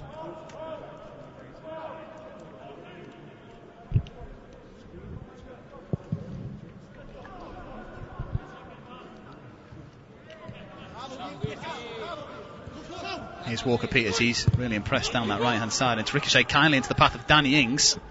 Here is Ings in behind for Armstrong. Mina's got to win it. Mina does win it. Solid defending from Yerry Mina, who clears his lines just about. Richarlison plays it out wide for Djibril Sidibe, who can't half sprint when he gets going. Here he goes, Djibril Sidibe, slowed down by Redmond and Ward-Prowse, and Everton lose a bit of momentum, but Sigurdsson has it in the middle. 20 minutes to go, 1-1 on Premier League Live between Everton and Southampton. And that attack has come to nothing for Everton. They just have it in the centre circle now with every Southampton player back behind the ball.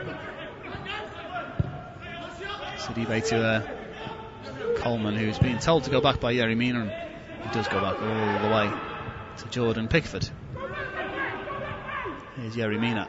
You can hear every single shout if you turn your radio up.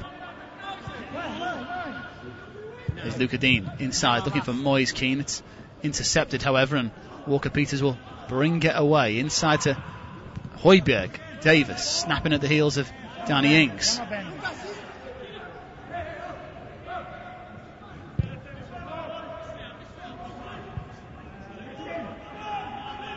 McCarthy out wide to Bednarek, who's in a wide position. Højbjerg has it in that holding position that he tends to play. I think it's been a pretty much like-for-like substitution, the two strikers. Long for Adams, who's a bit more of a runner than Adams. Adams a bit more of a muscular unit, shall we say, with Long offering a little bit more endurance, a little bit more determination, you could say. And Pierre-Emile Højbjerg is just a bit more positive, a bit more forward-thinking than Ariel Romeu, who loves a tackle. Didn't get his yellow card today, though, Ariel Romeu. Makes a difference. He's had more yellow cards than anybody else in the Premier League since making his debut in 2015 for the Saints. Armstrong, good footwork to get away from Gordon. Here's Ings up against Yerry Mina. In goes Anthony Gordon to try and stop Ings, but can only slow him down. Possession still at Southampton's feet.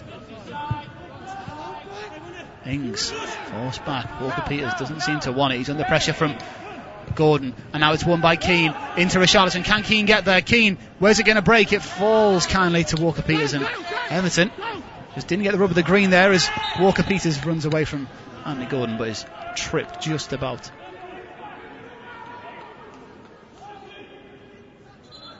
Substitution for Everton coming up number 42, Anthony Gordon, to be replaced by number 20.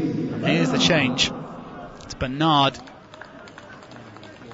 who will make way for Anthony Gordon, who's putting a real shift for Everton this afternoon, it has to be said, and I think he may well becoming the regular first choice left hand side player for Everton. Bernard, he's very good, very industrious, but in physical games against sides such as Southampton he can tend to go missing. But Bernard is on the pitch. He has got a goal now, Bernard. That's the one thing he nearly needs to add to his game.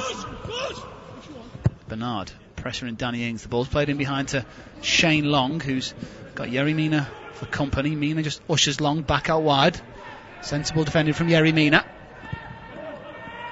Something which you don't say too often usually. There's Ward-Prowse. Højbjerg now. Bertrand. Højbjerg dinks the ball over the top, looking for looking for Shane Long, but Michael Keane comes across to just watch that ball go out.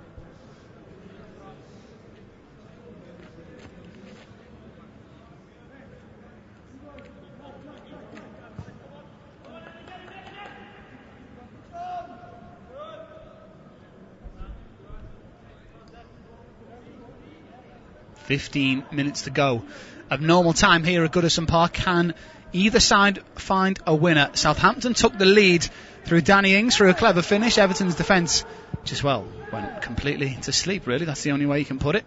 Rather calamitous stuff from Everton at the back as Everton panic once again. Speaking of panic at the back,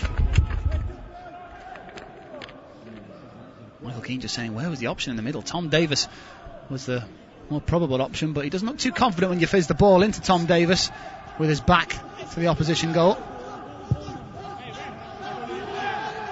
Southampton now going back towards their own goal with Bertrand.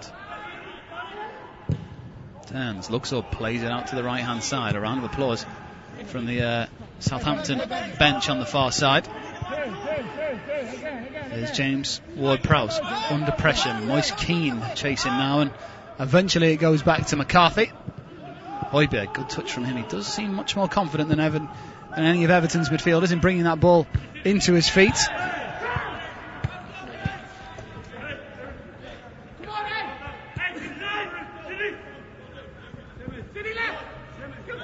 Bertrand into Redmond. Shouts for Gylfi to come help out. Sigurdsson, that is. Here's Walker-Peters up against Luca Dean, who gets away from him all too easily. Walker-Peters into the penalty area, pulls it back, but back there is Gylfi Sigurdsson. It's not away properly yet, though. Still alive and away by Davis. It hits the referee, and Bernard will get the advantage. Well, no, he won't. He'll get the free kick instead.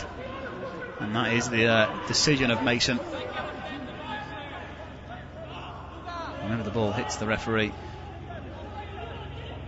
the drop ball, when really relinquishing possession is the correct decision, as it goes all the way through. McCarthy stays at home, and Bednarek does enough just to deflect Richarlison's attention away from the Southampton goalkeeper.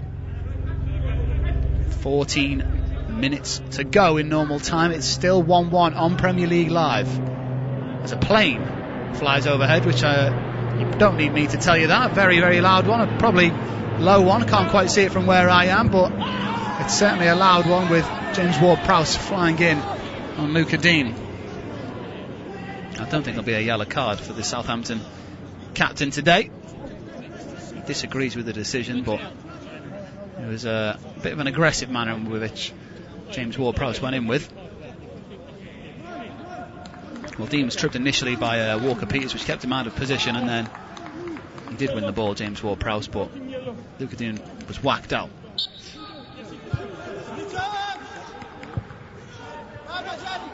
You feel like there's one more chance in this for both teams, and that one chance could be enough to get all 3 points as Yerry Mina clears his lines under pressure from Danny Ings.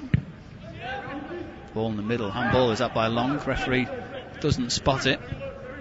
Sidibe plays the ball into the middle. It's a poor one. Bernard was closest to it, but he doesn't get it. Here's Ward-Prowse. Højbjerg.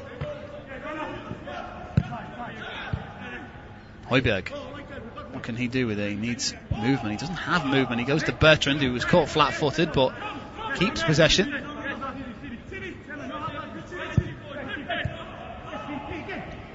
Højbjerg to Danny Ings. Danny Ings with some space to move forward. Can he get the ball into the area? He does. He swings in towards the back post. Up goes Michael Keane. And now Luca Dean to Bernard. Brings it in to his lap. Bernard skips away from Ward-Prowse. Good football from the Brazilian Bernard. That gets a round of applause from the Everton bench. Davis needs movement. Has movement out on his left.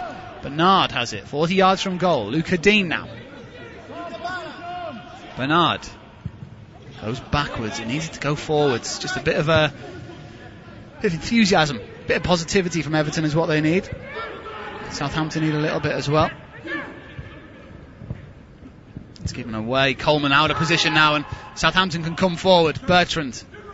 They don't opt to take the risk forward. They instead go backwards. Højbjerg.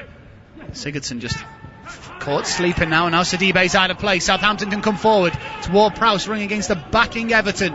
Long down the Southampton left. What's he going to do with it? He plays it inside, 30 yards from goal. Is Armstrong out wide to Bertrand. Can he get the ball in? He can, but it deflects up into the air and into the hands of Jordan Pickford via the thigh of Djibril Sidibe. Can Everton make the most of the gap in Southampton's defence? Doesn't look like they can, because they're playing very slowly, but they might be able to now, because Richarlison gets it. Can he play it through to Keane? No, he can't. It's well blocked at the back.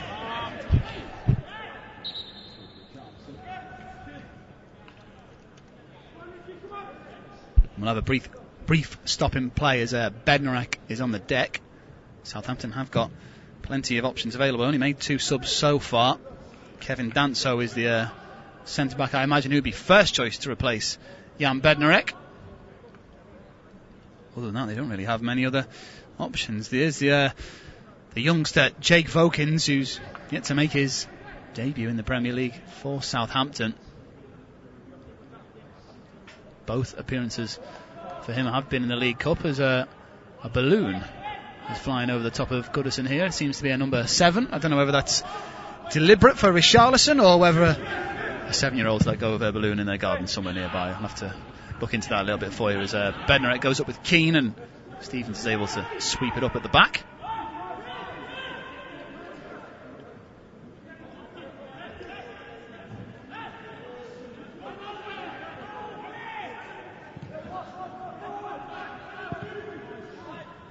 Here's Bertrand on the left-hand side, looking to come forward. He holds his arms out in front of him in disbelief as Sigurdsson wins it back via a ricochet. It's still loose in the middle. Danny Ings has it now. There's a gap in behind for Long, if Ings can find him.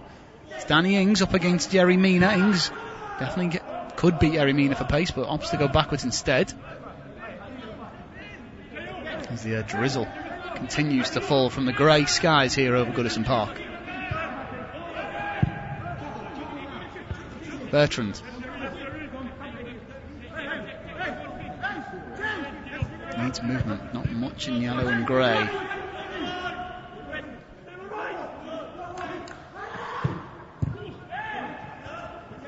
Can Southampton work it around this Everton defence that was broken quite a few times in the first half? It took the second half really for Everton to grow up and mature into this defence. It's Højbjerg. Bertrand. Needs to follow him there, does Davis. It's intercepted by Mina. Where's it going to ricochet? Danny Ings might get a shot away. It's blocked in the middle. It was Sigurdsson, I think, who it hit, as Keane can't get possession, and Southampton get the ball back. It's Everton doing all the defending at the moment as that back five stands strong. It's Redmond up against Jibril Sidibe, looking for an option. He said he goes into the middle. Here's Danny Ings, who does well to keep possession despite the pressure from Sigurdsson, and quite a heavy touch, if I'm got to be honest. Here's Walker-Peters. Everton trying to press him, and Walker-Peters is panicked as Michael Keane gets it. Here's Dean behind for Bernard, and the linesman this time gives Everton a throw, and could have gone either way that, and I think the Brazilian gets quite fortunate that it goes the way of the home side. I say the home side, they're playing in Everton Stadium, they're not playing in front of the Everton crowd, as Bernard has a poor touch there which allows Danny Ings to win it back, and Southampton can make the most of this. Armstrong, Everton outnumbered at the moment by Southampton. Here's Armstrong. Ings now, can he get a shot away? Instead he dinks it to the back post, and Coleman heads it away ahead of Shane Long, his Republic of Ireland compatriot. Still alive here with Redmond, who tries to bend one, but it swerves away from goal as it comes off the outside of his boot. Nathan Redmond just opened up there for Redmond to bend it into that far post. However, he didn't have the technique that was required to do so. You could see what he was trying to do, but he just shanked it, and in the end it curled away from goal rather than curving towards Jordan Pickford's bottom corner. Well, close call for something that we haven't seen too much in this second half. An attempt at goal.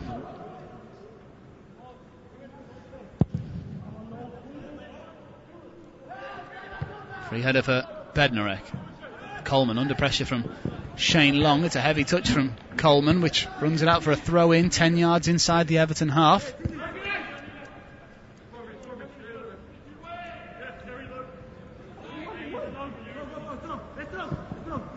Here's Long in a tussle with Coleman. Coleman now got support from Davis, who wins possession back. Well, wins possession but knocks it out for a throw in.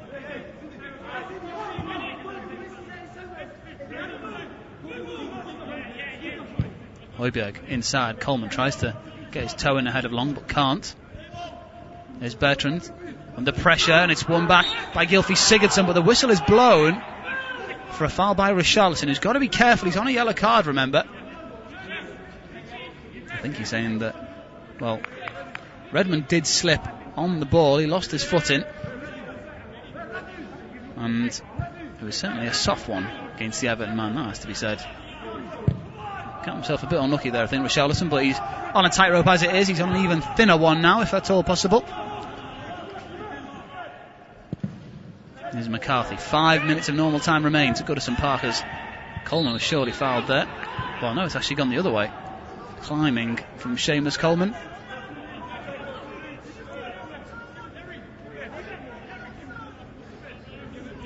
Coleman going up with Redmond, and well, Redmond didn't even try and win it. I'm not quite sure why. Coleman decided to jump over him there, but he did. It's taken quickly by Southampton to Bertrand. Bertrand whips it in, it ricochets off Sidibe. It's loose in the middle. Where's it going to fall? It falls for Armstrong, who had a clear shot at goal, but he leant back. He was stretching, and it screams over the top of the crossbar and over the bar. A real opportunity for Southampton comes to nothing.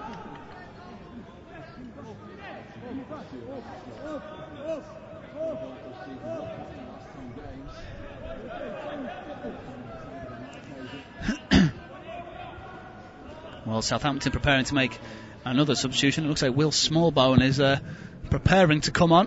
for a final hurrah for Southampton as Keane is beaten to the ball at the up top for Everton. That's Moise Keane.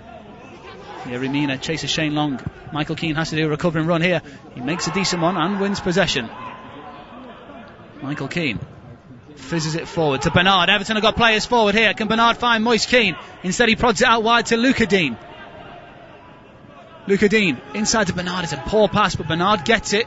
Davis lets it run through his feet, and Sidibe didn't want that, and now Everton lose it, and Southampton come away on the counter-attack. But Bertrand tries to skip away from Coleman, but he got caught in two minds there, Ryan Bertrand, and Everton get possession back. But Everton have been playing defensively in this second half, trying to catch Southampton on the counter-attack, but it just hasn't worked for them at all, as Richarlison will chase one down the right channel here. He's all on his own with Bertrand and Bednarek, and he wins the throw-in. Probably the best thing he could have done there, to be honest, Richarlison.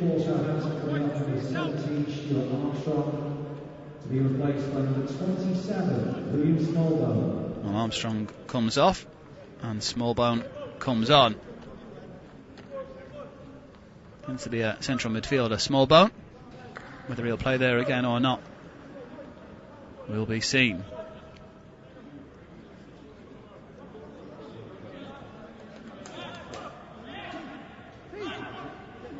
Another product of the Southampton Academy. Born in Basingstoke but represents the Republic of Ireland at a underage level. Here's Coleman. Apologies for the strong language that you may have heard once again. This is sport at the end of the day. It may be entertainment, but it is proper football. Pickford boots the ball out wide for Luca Dean. Gets his head in there ahead of Walker Peters. Moise Keane out-muscled though by Pierre-Emile Højbjerg.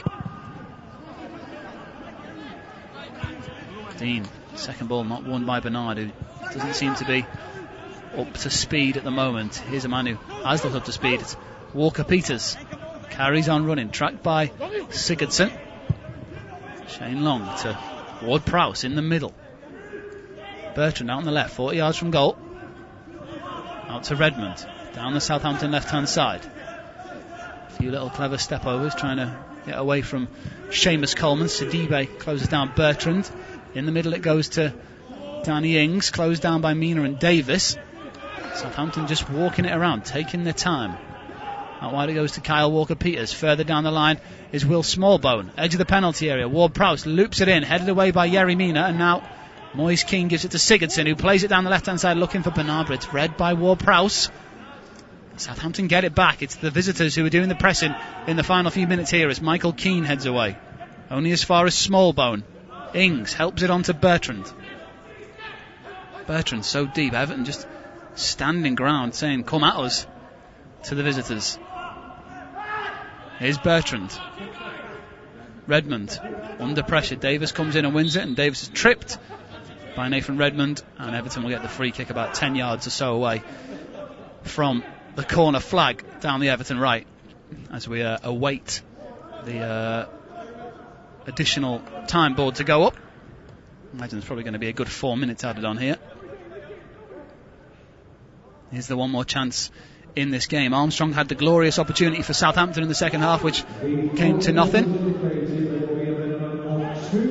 Well, only 2 minutes added on, which is something special. There's been plenty of substitutions in the second half. We've had the water break as well, but 2 minutes is added on. I mean, I haven't been watching every Premier League game since the restart, but I imagine that's probably the smallest number that we've seen added on at the end of a game so far. Here's Pickford. He goes long, looking for Bernard, who's in a tussle with Stevens. Good touch from Bernard, actually. Finds Richarlison. Can Everton do something here at the end? Luca Dean gets away from Walker-Peters, continues to run down the line, gets the ball, well, into the penalty area, but there's no deflection, and it goes behind for a goal kick. And again, apologies about the strong language you probably heard there.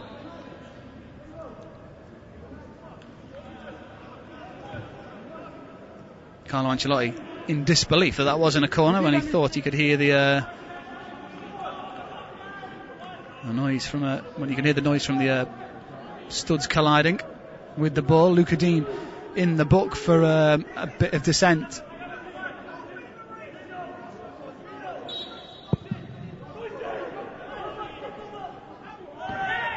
Sidibe shoved in the back by Long, and it's probably about 40 seconds of time remaining. This could be the moment where Everton go long. They are at risk of Southampton counter-attacking them. But it's got to go long here, surely, from Everton. You'd leave it to Pickford if you're Everton, and that's exactly what they were doing. Coleman's left it. And this is the last ball forward, I guarantee you that, in this second half. Can Everton get 3 points with this last opportunity here? Pickford goes long. Mina goes up. He's beaten to the ball, though, by Bednarek. Sidibe will get the second ball, and it will go all the way back to Coleman, who gives it all the way back to Pickford. And that will be that at Goodison Park. The final whistle blows on Merseyside in a game which started on fire in the first half. The first 45 was so exciting. Plenty of opportunities for both teams. Yellow cards, tackles flying in. Crossbar was hit. There was disallowed goals for offside. There was a penalty that was missed. The first half had it all. The second half didn't really have anything at all. A few yellow cards, a few shots from both sides. Possibly could have been a red card for Jan Bednarek for tripping Richarlison, who thought that was a goal scoring opportunity. The referee didn't see otherwise, neither did VAR. And the final score at Goodison Park after goals from Danny Ings and Richarlison means that a game between two mid-table sides finishes level. We all could have predicted it. Everton 1, Southampton 1, and I'll now hand you over to Kevin Watson and Toby Gillis down at Bournemouth. Harry Wilson just blocks his run. Don't think that's a foul at all. Jedson Fernandez picks up for Spurs on the far side. Now Son trying to get away from King. Winks tries to give him it back. It's poor, it's given away, but Son's won it again. Down the right hand side, still scoreless. 5 minutes of stoppage time left. Lucas Moura. Here's Ndombele. Here's Davies. Davies' cross is awful. Awful. Out to the far side, hugging the touchline, Jedson Fernandez. Back it comes to Winks. What's the cross like? Deflected. Corner. If we say about Aurier's crossing's been poor, Ben Davies for me again. Gets in good positions. I mean, he's lucky that Fernandez hasn't got himself on the back post and he's still standing out on the touchline over on that right hand side. No assist since April 2018. He's a modern fullback. There's the corner. Ramsdale's missed it, but it just bounced too awkwardly for Lucas Moura. And away comes King at pace. Oh, that tackle needed to be made by the Tottenham defender. And I think King has caught him. There was a scream as the challenge came in. And the challenge was made. Was it Winks? Could well have been. But here's that chance again. Harry Great Wilson. first touch. Oh, there's not many on the pitch who'd have wanted it to come two more. No, a brilliant first touch. Takes it with his right and tries just to dink it. Tell you what, that was like Schmeichel at his best there, Lloris, wasn't it? Sensational save. He spread his right arm. Absolutely wonderful. David Harris has got in touch and said, do either of you know if there's a maximum allowed amount of added time? And if so, how much is it? Well, I guess it's 45 minutes in theory, because if there was an injury after 1 second and it needed 45 minutes of treatment, then in theory you could have 45 minutes of stoppage time. But I mean, it doesn't happen, of course. If somebody needed treating for 45 minutes, I suspect the game gets abandoned, because that really is that's life-threatening. We've got Aaron Ramsdale, the latest man down. Those modern goalkeeping gloves that are almost skin tight, aren't they? There's very little protection they offer, and I think that was going down after the attempt to get the ball. He's a big old boy, is Aaron Ramsdale. Yeah, he certainly is, isn't he? And he's done well today.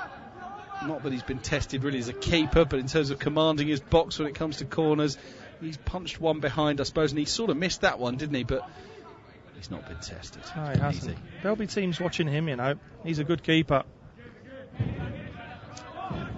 Well, maybe that's an option if Bournemouth go. I'll tell you what, they've shown enough tonight to make you think they'll cause trouble in their next games. Leicester at home, Man City away, Southampton at home, Everton away. I'd have thought they'll be targeting... Well, they've got to target them all, of course, but Southampton's the one, isn't it? Yeah. Even in spite of their form. It's the derby as well. Ball up to Kane. Kane. Oh, there's the ball spun in behind for Lucas Moura, who's quick. Rico read it brilliantly. Good defending. Really good. And then Lamela trips him. We are a minute and a half away from a hard-earned point. and a hard-earned trip home for Kevin and me. I won't have no trouble sleeping tonight, I don't think. Just think about the game and you'll be in the land of Nod in a split second. Now, look, we've had a bit of drama in the second half. Yeah, we have. I'm nothing if not honest, though. Away it goes by Ramsdale from the free kick. Is there that one more chance that Kevin's been talking about? Here's Ndombele into the centre circle for Lucas Moura. They attack to the right-hand side with Jedson Fernandez. Kane is now down there. He's got away from Rico. In it goes to Lucas Moura. He's gone down. Still they fight for it. Away it goes. I don't think there was a foul in there, and King won't be able to keep it in far side. Lots of shouting, lots of screams, lots of yelps from Spurs players. I'm sure that we'll see it again. Yeah. Kane did brilliantly to get the ball into Moura. Might have been contact on Gosling, but the referee and the video assistant has obviously had a quick look and gone no. Vertonghen with a chance, one more to pump forward. Lucas Moura gets up. It comes back to Lamela. Here's Kane. Might slip in Moura. Turns instead onto his left foot. Now Lamela. Oh, it's a terrible pass by Kane. And Spurs, I think, are going to have to make do with a point at Bournemouth. Game's just passed Harry Kane by, hasn't it? Not often you say that, but he really does need a good pre-season, if you like, Harry Kane, to get back to the player we know he can be. There may well be another minute or so of stoppage time, even on top of this 12, to be honest with you, which is now up. Ball comes off of Gosling. Referee still doesn't blow his whistle. Does this end Bournemouth's run of 5 defeats in a row? Can Tottenham create one last thing with their possession here? Vertonghen moves it to Davies. Still very little urgency by Spurs. Down the left-hand side to Son. Gets it back from Lamela. Ndombele can't get away from the Bournemouth defender Kelly. Into touch near side. We're 30 seconds beyond the 12. Vertonghen. Okay. What is that? Well behind Alderweireld, who has to track back 15 yards to maintain possession for Spurs. Now here's Lloris. They're just passing it around at the back like they're 3-0 up. Get it forward. Here it goes. Final whistle. Scoreless. Well, Bournemouth were the better side. They've showed fight that we haven't seen for quite some time. But they've got themselves a really big point in their fight against relegation. Will it be enough? We'll see. It's finished at the Vitality. Bournemouth 0, Tottenham 0.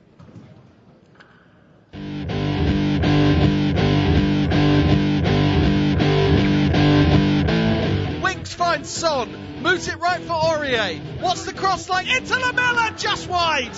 So close to Spurs taking the lead. Lerma back in. Wilson, it's not in home. It's in. Bournemouth have won it surely late on. It's in from Wilson. Somehow it dropped to him, and he's turned it home. This is a massive, massive goal for Bournemouth. Is there a handball? Oh, there is. It's come off of King. It won't count. It won't count. Oh, it's heartbreak. It's definitely come off of King's hand. VAR will rule it out for sure. And it did. Just a reminder that Manchester United's trip to Aston Villa is on its way. Villa have dropped to second bottom by virtue of that draw.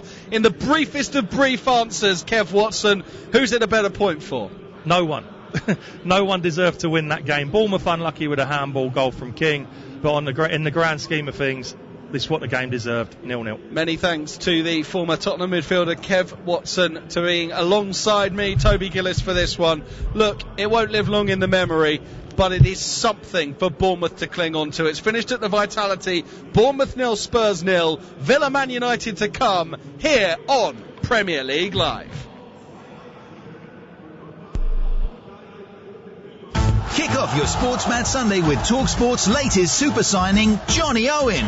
Join critically acclaimed filmmaker and actor Johnny Owen for a brand new show dedicated to the culture of football. From retro terrace fashion, great red card, oh dear, yeah, and classic fan anthems. What a hit! To iconic films and game-changing books. It's a thunderous belter! Join Johnny Owen and co-host Mark Webster for a celebration of the cultural power of the beautiful game. That could be the winner! The unbeatable new weekend lineup just got better. Johnny Owen and friends. Big moment. This morning from 9 on Talk Sport. Inject some high-octane, explosive entertainment into the post-apocalyptic wasteland that is your average Sunday. The warm-up with Mad Max Rushton on Talk Sport. Actually, I'm not mad, just a bit tired. He's the rebel weekend warrior, chained to the wheel of a souped-up juggernaut of sporting confrontation. Actually, it's just a normal city car, 1.6 automatic. 2 hours of fuel-injected football fury that never runs out of gas, guts, or glory. Guys. Wheel spinning through the blasted badlands of your weekend like a demonic convoy from hell. He clearly hasn't heard the show, has he? The warm-up belongs to the Mad Max Rushton, this Sunday morning from 11 on Talk Sport. From 10 on Talk Sport. Talk Radio, the fast-moving radio station for a rapidly changing news landscape. We must all make sure we do not risk a second spike. Up to the second breaking news and the latest advice from the experts in their field. And what we're doing is we're putting our own people at risk. Up to the minute reaction to current events. Is this going to work? Are we really all going to download this app? Listen now on DAB Digital Radio, online via the Talk Radio app, or ask your smart speaker to play Talk Radio. Celebrating 20 years of Talk Sport. Back of the net! They said it wouldn't work. What, you want to know what I want to say? Sometimes it didn't. Serious illegal But somehow it did. and wrongdoing by the US government. On DAB, medium wave, and on your smart speaker. 20 years of Talk Sport.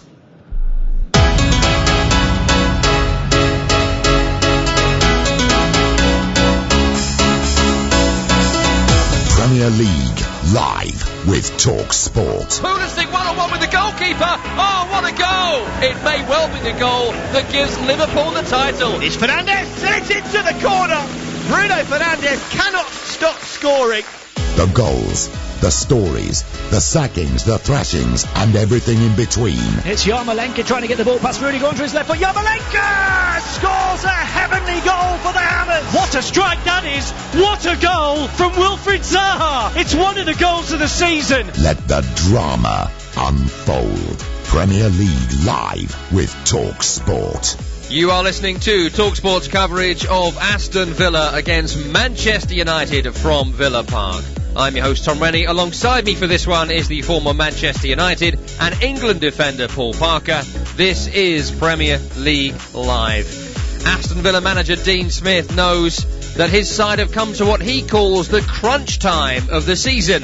In the next 5 matches, we will discover if this Villa vintage have what it takes to be a Premier League club, or whether they are, as Smith describes it, valiant losers. Some would argue there hasn't been much valour earned so far. In a game between two mid-table teams, I think this could probably... In a game between two mid-table teams, this could probably be the